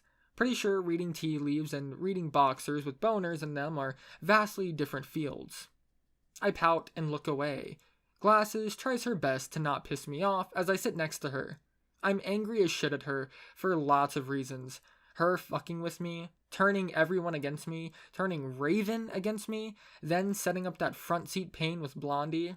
So really it doesn't matter if she sits there like a silent statue. I still hate her guts. She tries her best though, mostly to get her hands on me in some way or another, and offers to help me out. I shake my head and look away. She tells me that it sucks Mom and Dad grounded me, so I can't go out with my girlfriend, and that maybe she could be my girlfriend tonight. I don't fall for that one. Then she seems to give up. She's quiet for a bit, and then isn't. All of a sudden her hand is on my crotch, and she's whispering, "Look, I know I've been causing trouble for you, and I guess it's all my fault. She drones off, contemplating, amber eyes focused on something in the distance. I can see the reflections in the lenses in the window. I thought you were taking advantage of Blondie and she told us what actually happened in Vegas and how you saved her. I nod. Thankfully Blondie explained everything. And she told us why her top was broken at the springs and you were chasing her too. I guess I just jumped to conclusions so many times and didn't ask. I've been a rather bad friend these last few days." Few days? Implying, "Your hand is on my crotch. Would you kindly remove it?" She doesn't, because that game hasn't come out yet. She continues, "So I want to make it up to you. We don't even have to look at each other and I can just help you out here and promise to be a better friend in the future." Man, what is with women and thinking that boners are a problem men need help with? Like shit, I've never ever met a man who considers it a problem. Just annoying, and it'll go away eventually. I do like her idea though, a good old-fashioned shameful handjob. I could just think about Raven the entire time. Stare back at her sleeping face maybe. Only problem is Freckles and Blondie would have a clear view since I'm right in the middle. That hand on my crotch, it gives a squeeze, and feels lovely. Alright, fuck it. Yeah. It's a second, maybe two, before I hear a hiccup and a yawn from behind me. You have awoken the steampunk dragon, Gadget. She's roaring and spitting fire. Roar! Her ferocious roar as she leans over the seat. Glasses, her hands off me and back in her own lap the instant it happens. Our dragon has her hood back on and music playing again. I guess that's the jacket she left in the car. She's making good on her promise, though. Her Glasses is taking advantage of Storybro's weak will weakened state senses were tingling. She makes a request. "Hey Glasses, let's swap, please. I want to sit in the middle." Glasses makes like she's going to say something, and then stops, nods, and crawls around the edge of the seat and sits. Gadget crawls over, jacket and butt in the air, before harmlessly tumbling forward into the seat beside me. Then she's right side up, miraculously, and sitting properly again, headphones still in place, a feat as impressive as falling down a set of stairs and keeping your glasses of chocolate milk steady the entire way. Gadget takes no time before tackling me. Well, not really a tackle as much as a sideways covert hug with a hidden agenda. I whisper, I promised I would keep her away. It's true. Gadget saw my moment of weakness. Well, realistically, far too late to save me from the sins I'd committed with Blondie. Yeah, I'm fucked. Steampunk Dragon gives a squirm. Hands into pockets, a little wiggle, and a piece of cloth appears in my lap. Closer inspection, it's a pair of underwear. Pink, plain, but they belong to someone. I would panic, but I used up my allotment for the day. I just stare at her. She's kindly informed me of the horrors that occur in the female regions. Was she trying to make me jump or something? She gives a sly smile. Alright, fuck it. She whispers in my ear again, scrunched up close, nose to my cheek. I found those, after Glasses was harassing you yesterday. You mean... The bitch did take off her underwear. Suddenly, everything seems so clear, except the sky outside, which was most definitely cloudy and looked like we had a storm incoming. Dark clouds on the horizons. I could bet I saw a flash or two of lightning, but no thunder yet. I pick up the panties, index and middle finger, and toss them back. Glasses gives a squeak, says something along the lines of, "Whose are these? Blondie?" Yeah, saving face. We ignore her. I grab Gadget's arm and do a fiddly, rappy thing. Put my arm around hers like we're walking arm in arm. I just feel like doing it. Brothers in arms, all right. She doesn't seem to mind. She's nodding to an invisible tune. We're on some actual road, though, finally. Whatever route we're on, it's a state away from where we should actually be. But Glasses has it figured out. Yeah. We're driving down the road, and there's a truck. We all flip him off. Oh boy, here's a toll booth. It's windy, too. I ignore it. Glasses informs us we're in some other state. I ignore that, too. The rest of my attention is practically shot. Take up probably an hour poking and prodding Gadget in different places. Not really a mean poking and prodding, mind you. I mean, there's a difference between stabbing your sister in the ribs on a 5-hour car ride and poking and prodding a friend because you want them to entertain you. Gadget didn't seem to be screaming, "Mom, make him stop!" So it was probably the less annoying of the two. Or more annoying, and she had nerves of steel. I think I dozed off on her arm. She woke me up later. Lots and lots and lots later. First thing I hear after waking up is, "Put on some pants." Always a great thing to wake up to. Next thing I hear is rain. Pitter, patter, pitter on the metal roofing of the car. Then I see a smile. Gadget. Lovely, multicolored eyes, shining, and her holding out a pair of pants for me. So thoughtful. I quietly attempt to put them on while remaining seated, which is impossible. I do it anyways. Fuck physics, while realizing it's dark outside. We've lost a day, or I've slept it away. Parking lot of some motel, middle of nowhere, rain pouring outside, dark, barely any lights on. A creepy house, up a hill, in the back, with the silhouette of an old woman looking out of a bright window. Not creepy at all. Inquiring, I ask if Blondie, Freckles, or Gadget know where the hell we are. Freckles mumbles something about a different state. Blondie says nope, and Gadget tells me North America. So that's a no, and we're still lost. I try to peer around, but it seems we've arrived in the woods. In the middle of a desert? Yep, lost. I give the girls 5 minutes before I run screaming off to find them. They're back in one. 2 sets of keys. 2 rooms. Perfect. We pile out of the car and under the awning between the rooms. Big, flat, typical motel.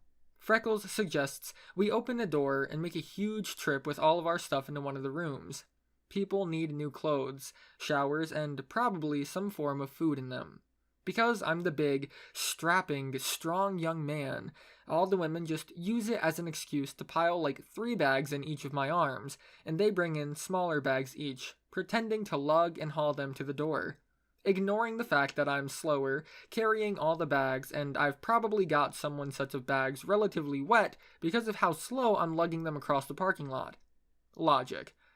I get them all back a tiny bit by throwing the bags willy-nilly across the room, which had a motel carpet. A thing which everyone knows, understands, and doesn't need me to explain. The girls made the appropriate ills upon closer inspection. Food is next on the agenda, which is remedied by Blondie as she declares she's got it. Vanishes with a swish off out the door and back to the car. Nobody argues.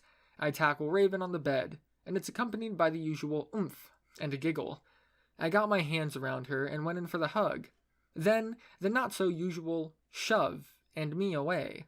Back to frowning and not tonight. Freckles totes me away, somehow not screaming rape or murder, simply telling me to leave Raven alone for the time being. Yeah, alright.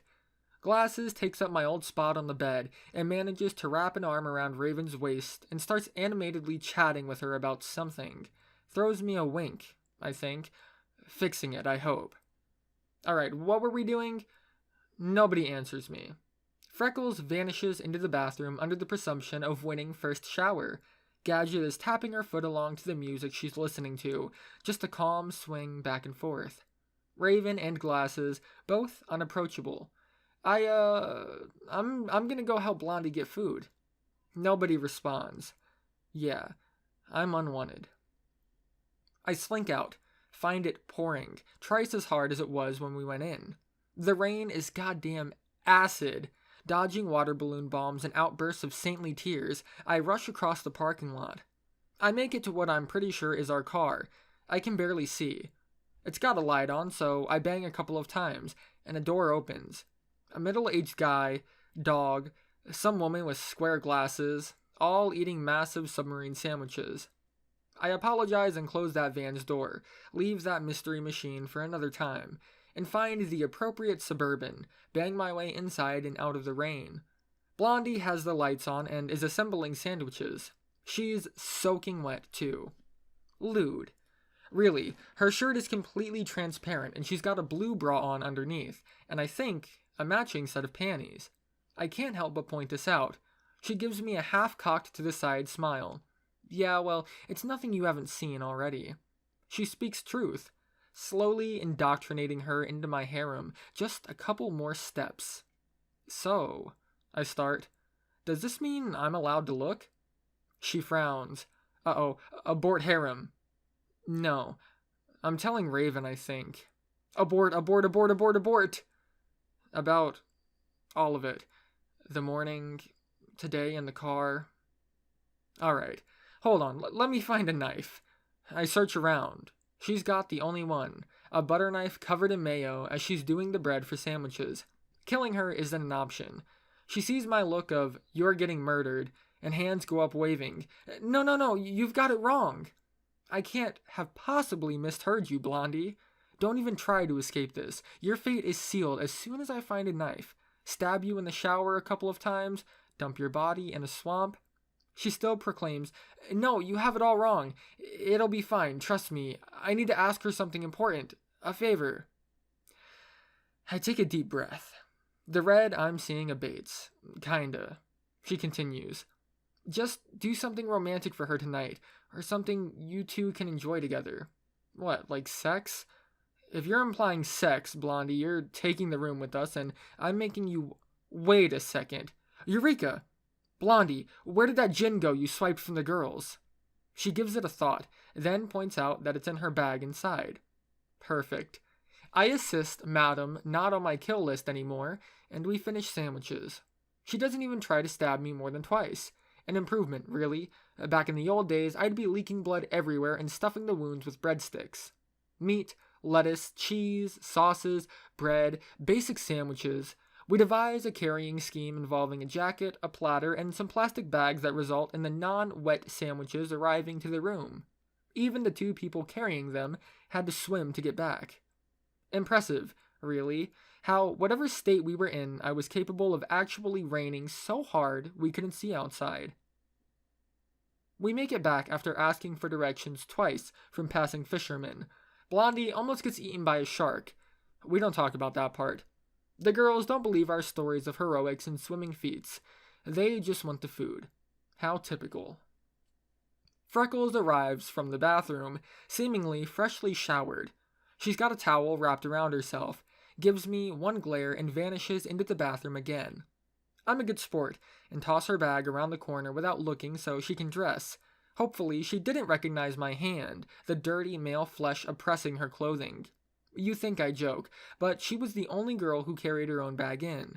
I take the time to grab some clothing of my own as everyone's eating, and duck over to Blondie's bag, grab the bottle, and hide it under my shirt, carry it all the way to the bathroom. Hide the bottle and the 2 glasses on the sink. You never realize what those are for when you're younger. Under the counter. I'll get Raven in here for some gin and a shower. Easy enough. Hopefully special enough too. There's something intimate and calming about a shower with plenty of time with a meaningful partner, even without sexy times. Not to say that I wasn't planning on those too. I got a feeling that tonight's gonna be a good night. Sandwiches are attacked. Brutally sliced, diced, knifed, cut, chomped, and annexed from less hungry participants. None of the sandwich bros survived the assault. Poor guys, didn't stand a chance. The crappy part is, we all end up drinking water though. Out of everything else, don't want to get more. You should never, ever, ever drink water on vacation. It's just a rule. I end up ceiling watching with Gadget of all the people after our meal is completed. She's not really watching it, I'm pretty sure. She's still got music. I steal an earbud that's dangling, still plugged into that splitter thing. Gadget, you silly. Something electro house-y. By Hybrid, maybe. Blackout, I think. Would have fit in great 2 years prior. Raven announces she's forgotten something in the car, and Glasses tags along, carrying our official rain-repelling jacket. Blondie grabs some new clothes, undresses partway, gets embarrassed, and vanishes into the bathroom. She's not blushing, though. Sly girl, just for show. I get bored, decide it's shower time. Blondie seems to have dressed in a similar cute yet dry outfit. I'm still wet, so no harm going in outside to find Raven. I do a little spin and twirl my way out the front door, pretend Freckles and Gadget don't break into giggles, and I'm in a good mood. It's still pouring cats and dogs, and small horses. I splash in a puddle on my way off the curb. It gives off a chorus of meows and neighs. I'm instantly soaked. We can pretend it was the puddle, but it's raining that hard. I dance and skip my way over to where the car was last seen. Dancing in the rain. No singing because that's embarrassing. Rain really is one of my favorite things. Even though it's cold, it's soothing. It puts you at ease. The cascading sound kind of washes away everything. The world looks different. Colors are brighter, air is crisper and fresher, grass greener, bushes happier. It's a subtle yet important difference. I know lots of people hate rain, but I absolutely love it. It makes me happy, just like Raven. So I skipped and hopped to meet her by the car. Scooby and the gang long gone. I tiptoe up to her to surprise her, not like she could hear me in the rain anyways, and look through the window. I re-enter the motel room. I scan it, quick, head looking and evaluating all the women in the room. Freckles, nah. Blondie, nah. Gadget, she's who I need to borrow. I shuffle across the room. Feet don't leave the ground. Statics shock her when I grab her hand and yank her to her feet. She gives a yelp from the shock, then a confused look as I drag her to the bathroom and close the door. I lock it. Blondie and Freckles just stare. Gadget doesn't resist when I sit her on the sink and duck under the cabinet. I pull out the bottle. 2 glasses with a clink. Pour her a shot first. Shaking hands, I spilled half of it on the floor, and then mine. I try to set down the bottle, rattling and clinking against the tile. I can't seem to let go or put it down all the way. She has to grab my hand and set it down for me. I gulp my drink in one go and it burns. Awful taste, I hate gin. I grab the bottle and try to pour myself another. Gadget helps and doesn't stop me. She ends up with 3, me 4. She knows I want us to be drinking together. Gadget's nice like that, even if I hadn't told her yet. Then I tell her the words and watch her eyes. Yellow, green, blue, brown, colors flash as they widen. Then she downs her fourth with a, "Well, that makes way too much sense." I nod. Gadget pulls out a bag from her pants pocket. "The Coke." I nod. She holds it out for me. I grab it, snap it out of her hands, and throw it at the toilet. Plunk. Straight shot. Then we're both up and stumbling across the bathroom. I slam her into the cabinet to stop her. Hard. Her legs fly out. Hit something. Bang. One of our glasses goes flying across the floor. She sinks down, and I get to the bowl and flush it. Victory. Turn around, and she's crying. Screams "asshole" at me. I leap at her and tackle her over backwards. She lands in a puddle of gin. I can smell it. Or maybe it's her breath. It's probably her breath. And those lips. They look so enticing. I lower mine. She doesn't struggle or move away. She just lies there, and I connect a soft kiss. I pull back and catch her eyes. I can't read them. Empty, maybe. Uh-oh. Something clicks somewhere in the back of my mind. Then she whispers, a sad, sorrowful sound in my mind. I don't know if that was just me. Pinning her down on the bathroom floor, arms to her sides, myself above her, gin on my breath and fire in my eyes. Her shoulder probably hurting up a storm from smashing her into the cabinet. She's got a look of profound sadness in her face, in her eyes. Whispers, a hollow sound. You didn't ask first. There were a couple emotions. Mostly shame. Actually, all of them were shame. No other emotions, just shame in every slot. Every stat point into shame. She was so friendly with me, all this time, and here I'd gone and ruined that. Idiot. I'm an idiot. There's no way I'm any different than her shitty experiences in the past. I break eye contact, push myself up, off and away. I end up across the room, back to the cabinet. I start staring upwards, at you-know-who. I don't watch Gadget anymore. I just stare. I'm pretty sure I've had far, far too much to drink. That was the point, but I had digested enough to know for sure. My thoughts are slurred. I'm torn between giggling at how stupid I am and crying at how stupid I am. I'm not sure if there's a different type of being drunk. Personality changes with the drink. Different alcohol does tons of fun different things. But for this one, I was completely lucid. I don't think I was seeing double or anything. I was just staring upwards. I heard the rustle of her clothes. She's probably sitting, staring at me, probably crying. I don't want to look. Even as she slithers across the floor and joins me, places her back against the same cabinet, I want to imagine she's looking up at the ceiling with me. But I know better. She just wants to catch my eyes. I turn slowly and catch one of hers. She's not crying. I turn my head the rest of the way. She's smiling. Then her fist is smiling right into my face. This chav just capped me into Gabba. The fuck she going on about? Got her knickies in a twist, has she? Sail through the great crumpet in the bottle like tea in America. Fuck, dude. This girl hit me so hard, she temporarily turned me British. The blood pudding I was leaving down the front of my shirt brought me back. I mean blood. A stream of blood from my nose. Well, fuck. Look at me here, the biggest asshole of them all. I deserved this. I asked for this. Those electronic old men were right. This was not the future. I feel an arm on mine. A hand on mine. What's going on? Could this be my understanding? She pulls me up, sitting. It's not her fault. I was being too demanding. All because I'd hoped that you'd be someone different. There's not much I know about you, but the answer is in clear view. It's amazing what you'll find face to face. She was still smiling, though. Only Gadget could punch you hard enough to give you a bloody nose and still smile. Well, actually, come to think of it, Glasses, Raven, both have probably done that to me in the past when I deserved it. Freckles would get off on punching me in the face, so her too, implying Blondie would... I spent 30 minutes fixing my keyboard here. That's now canon. Truth be told, most of the girls would happily punch me in the face and smile afterwards. But you know, Gadget was different. It wasn't a, haha, I punched you smile. It was a genuine happy smile.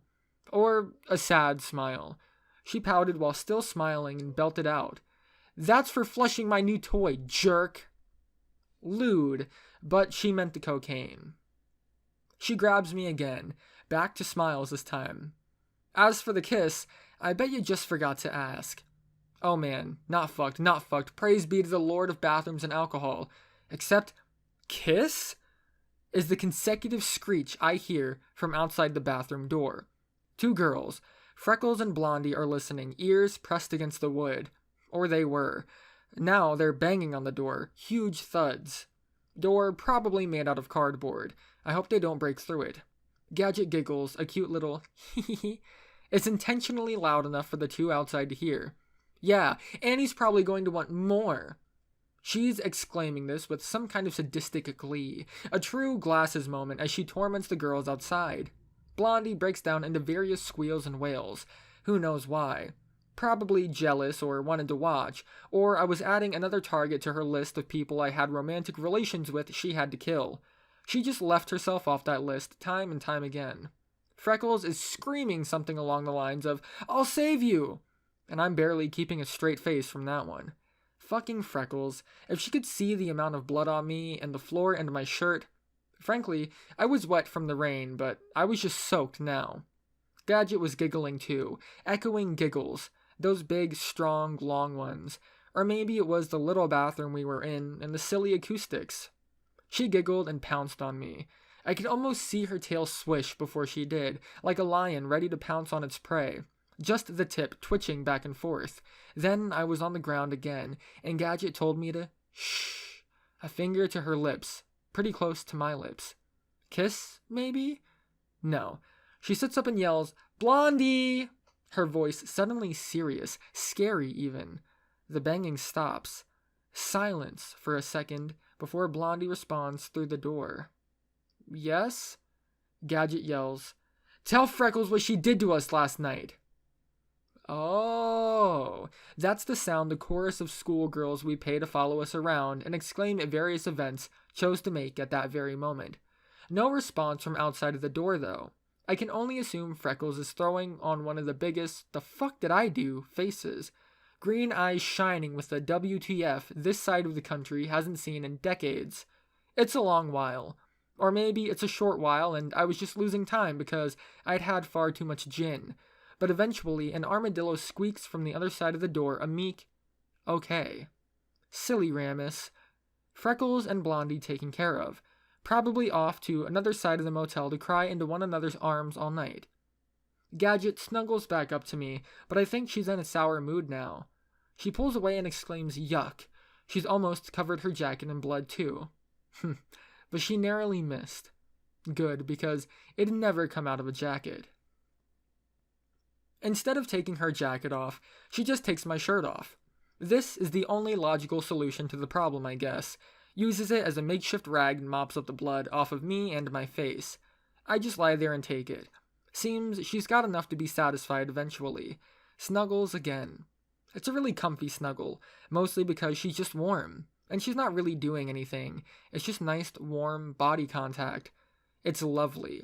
I can hear music, though, from somewhere. I can't figure out where. Go on an adventure to find it.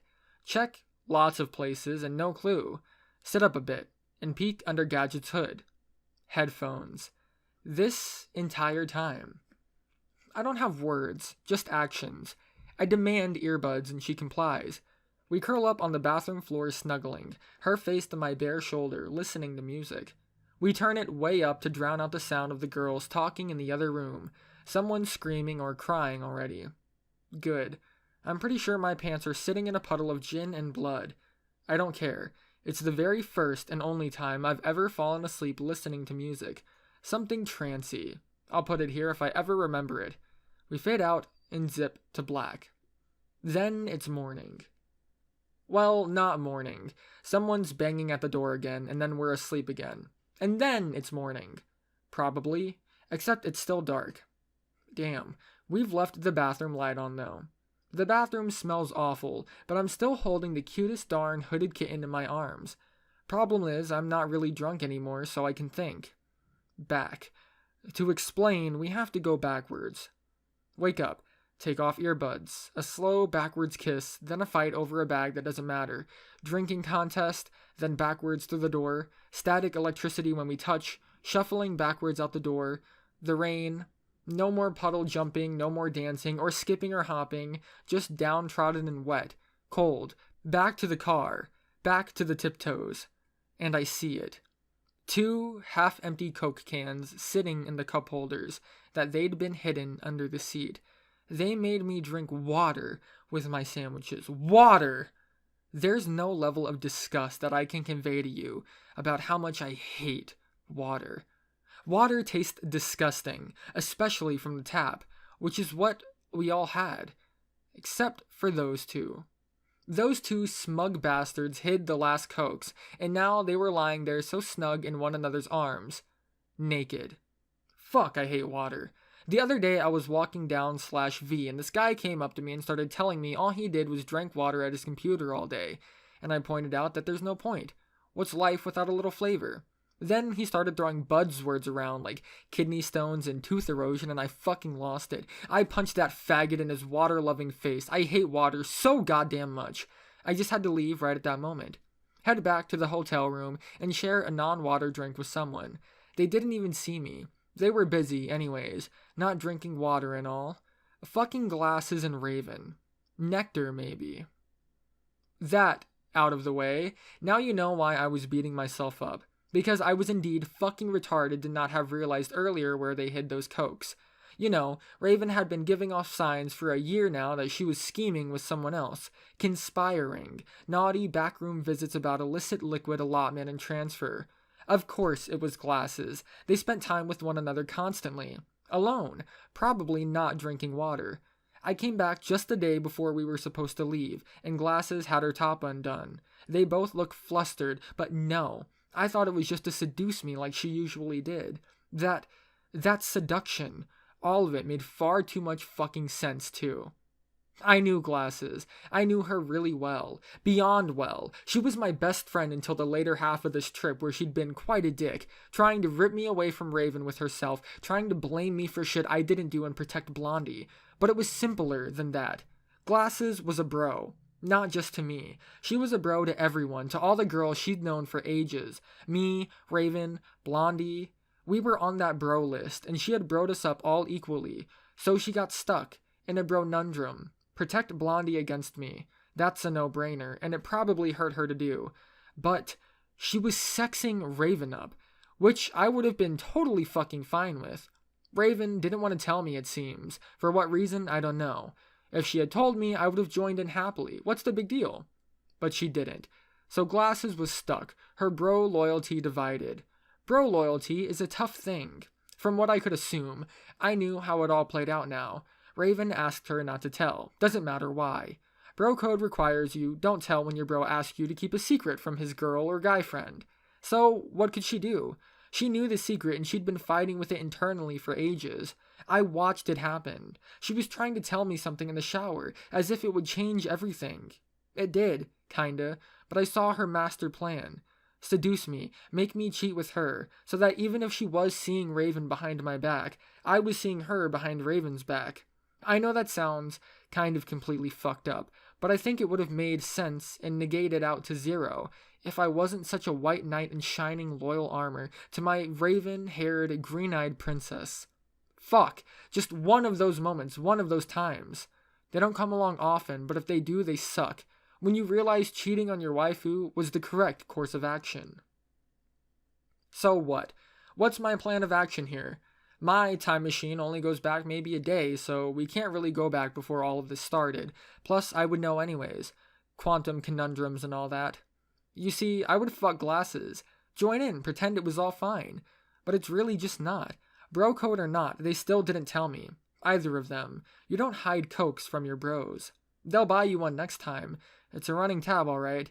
So instead, I figure I'll just tell Raven tomorrow that rules are off for the rest of the trip. Enticing thought. Worrisome. That was the first one I had. Admittedly, I'd had Blondie, Glasses, Freckles, and now Gadget very much on my mind.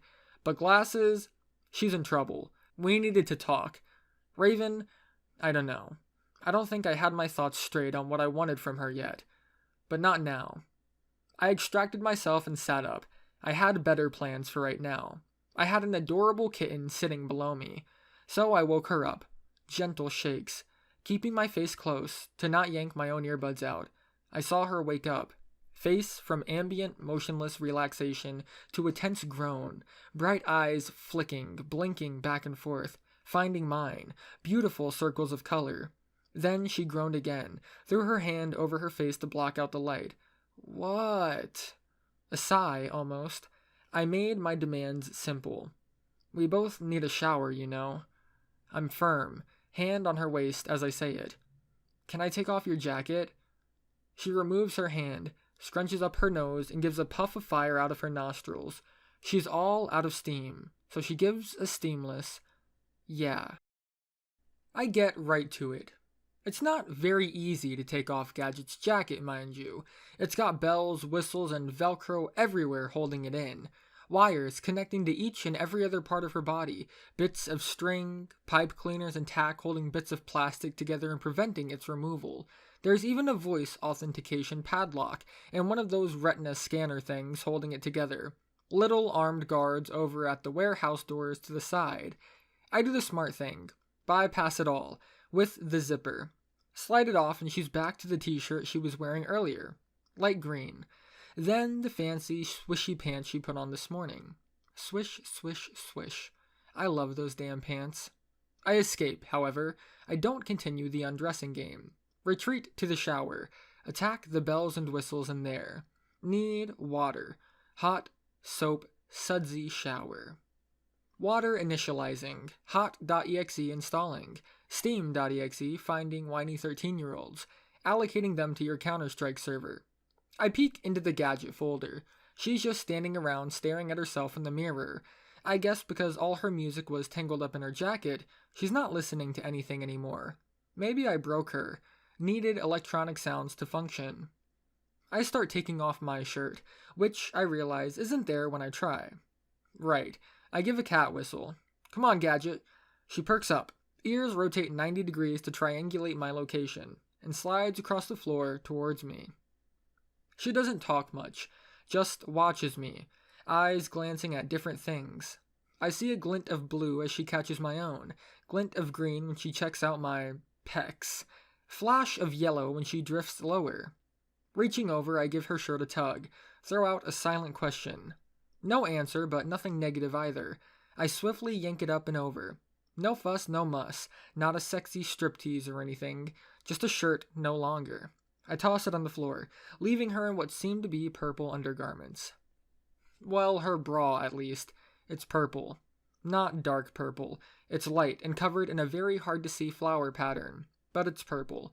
Women would call it lavender or fuchsia, or lilac, plum, eggplant, amethyst, quartz, mauve.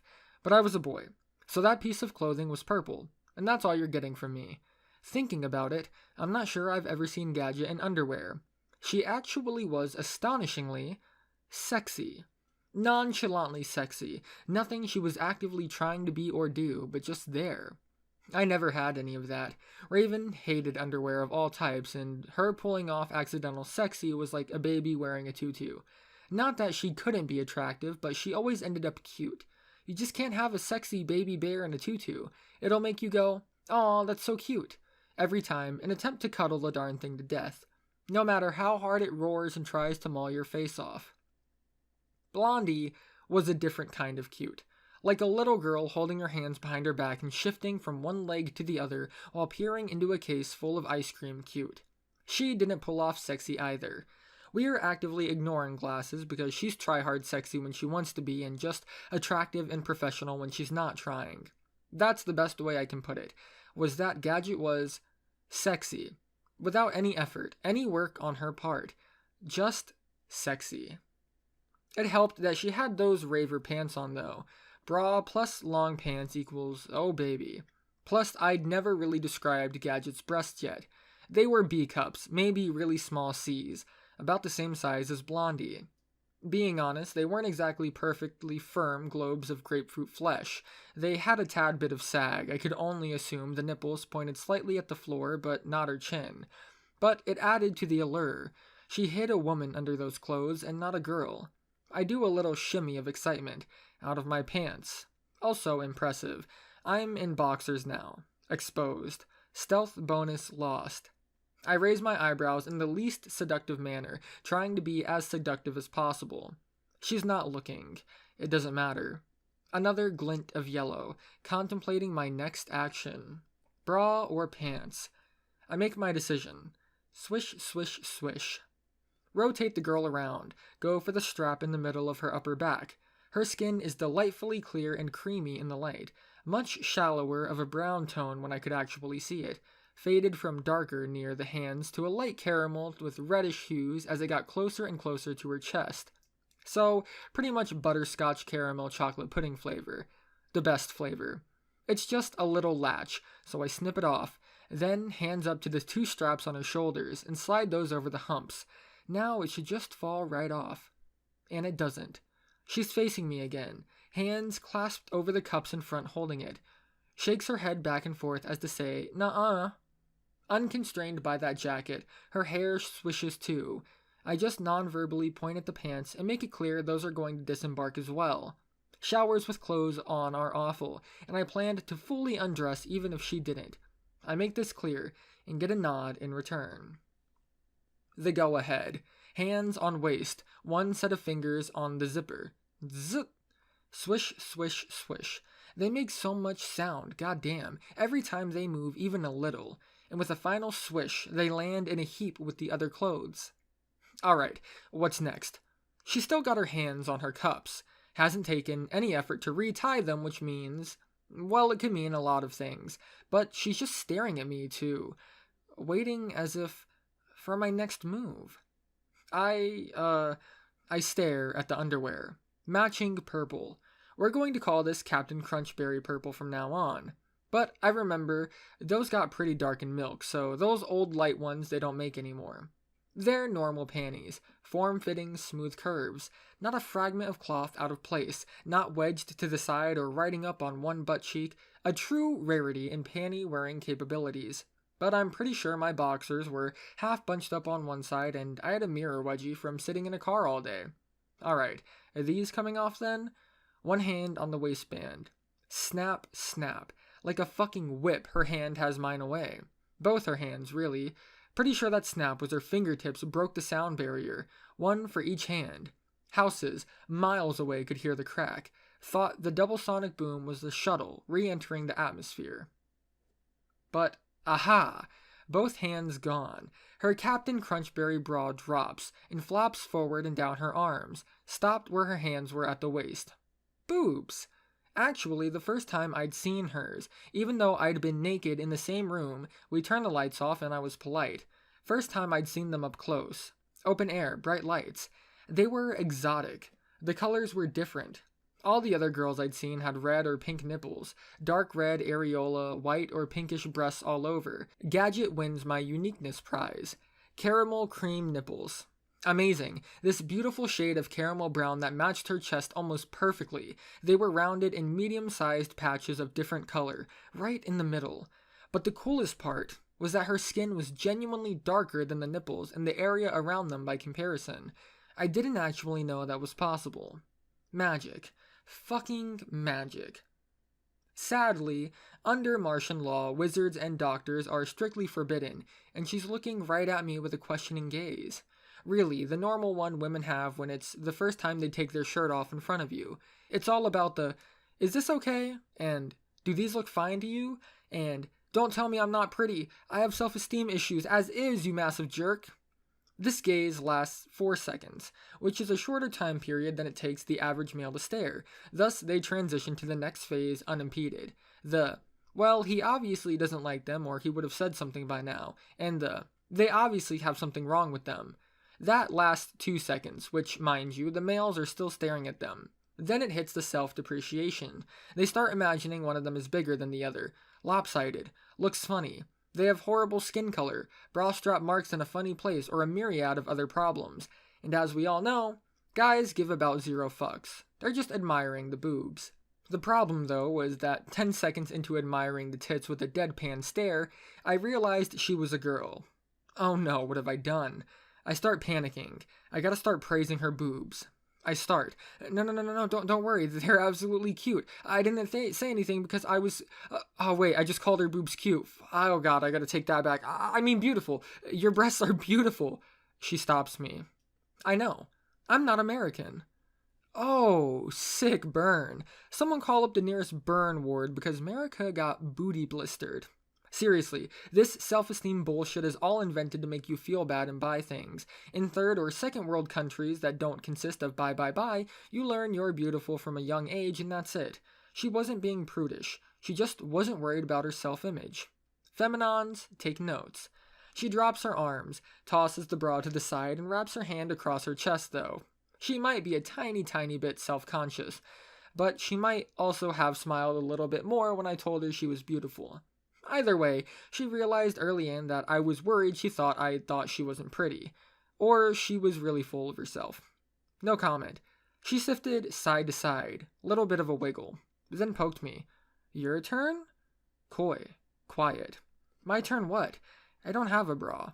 I pretend to take my bra off anyways, reach up behind me and make an unclasping motion and then lift my arm up, do a bit of a twirl as if I'm swinging it over my head and then pretend to toss it. She laughs, ending in giggles. Right hand over her mouth, right breast free and jiggling slightly. No, silly, she points. Those. I look down. Boxers are not equivalent to a bra, missy, but she's pointing lower. I follow the fingers. Legs, knees, ankles, socks. Oh, duh. I peel them off. Fuck. I wince the entire goddamn way. The blisters, pain, suffering, blisters, and pain.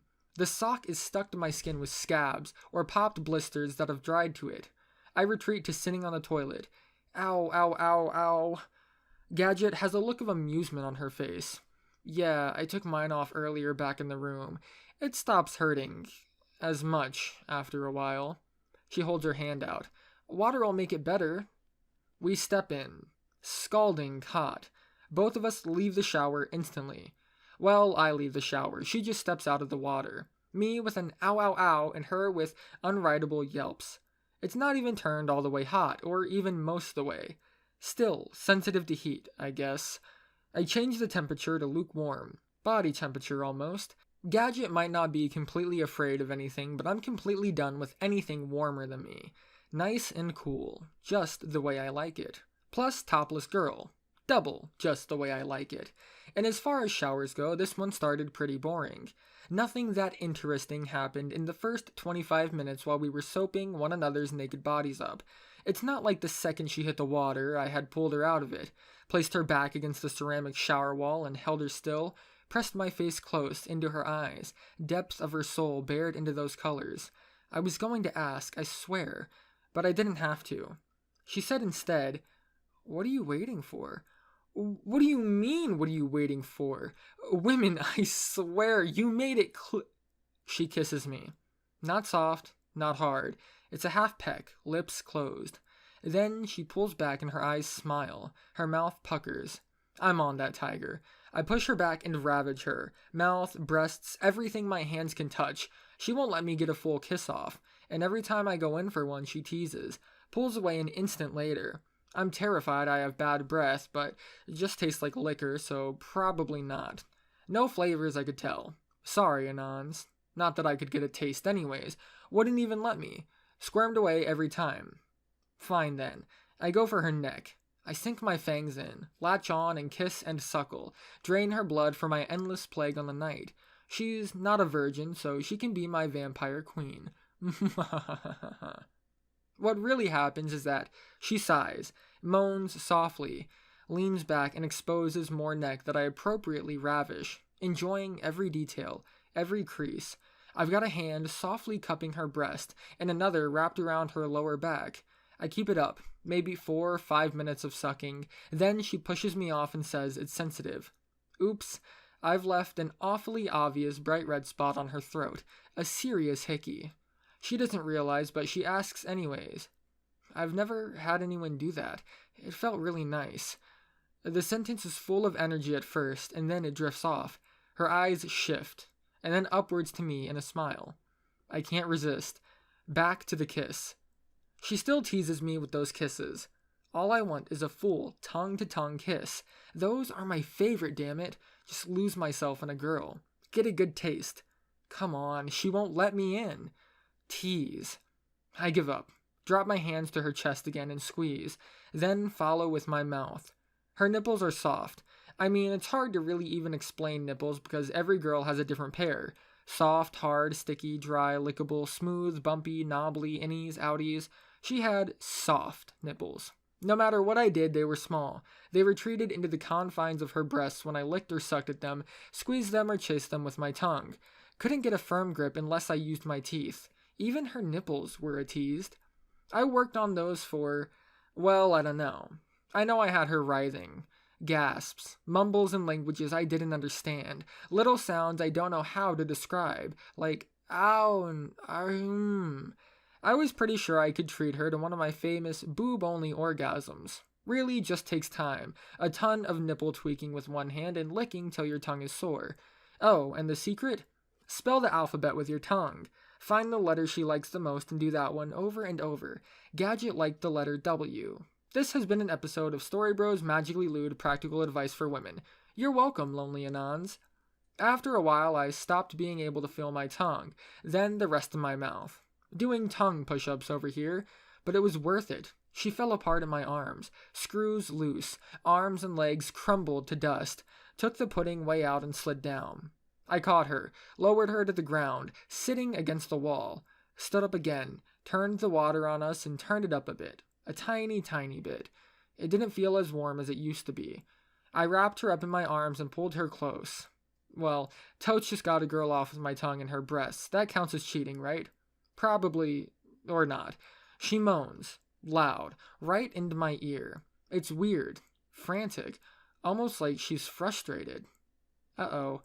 I ask, seriously, what's wrong? Not worried, as much as curious where I fucked up. I didn't think I did anything too wrong, but she wasn't responding. Just heavy breathing. I wasn't dumb enough to think I broke her anymore from sucking on her nipples. Unless I actually broke her. Did I hurt you? That came out as a yell.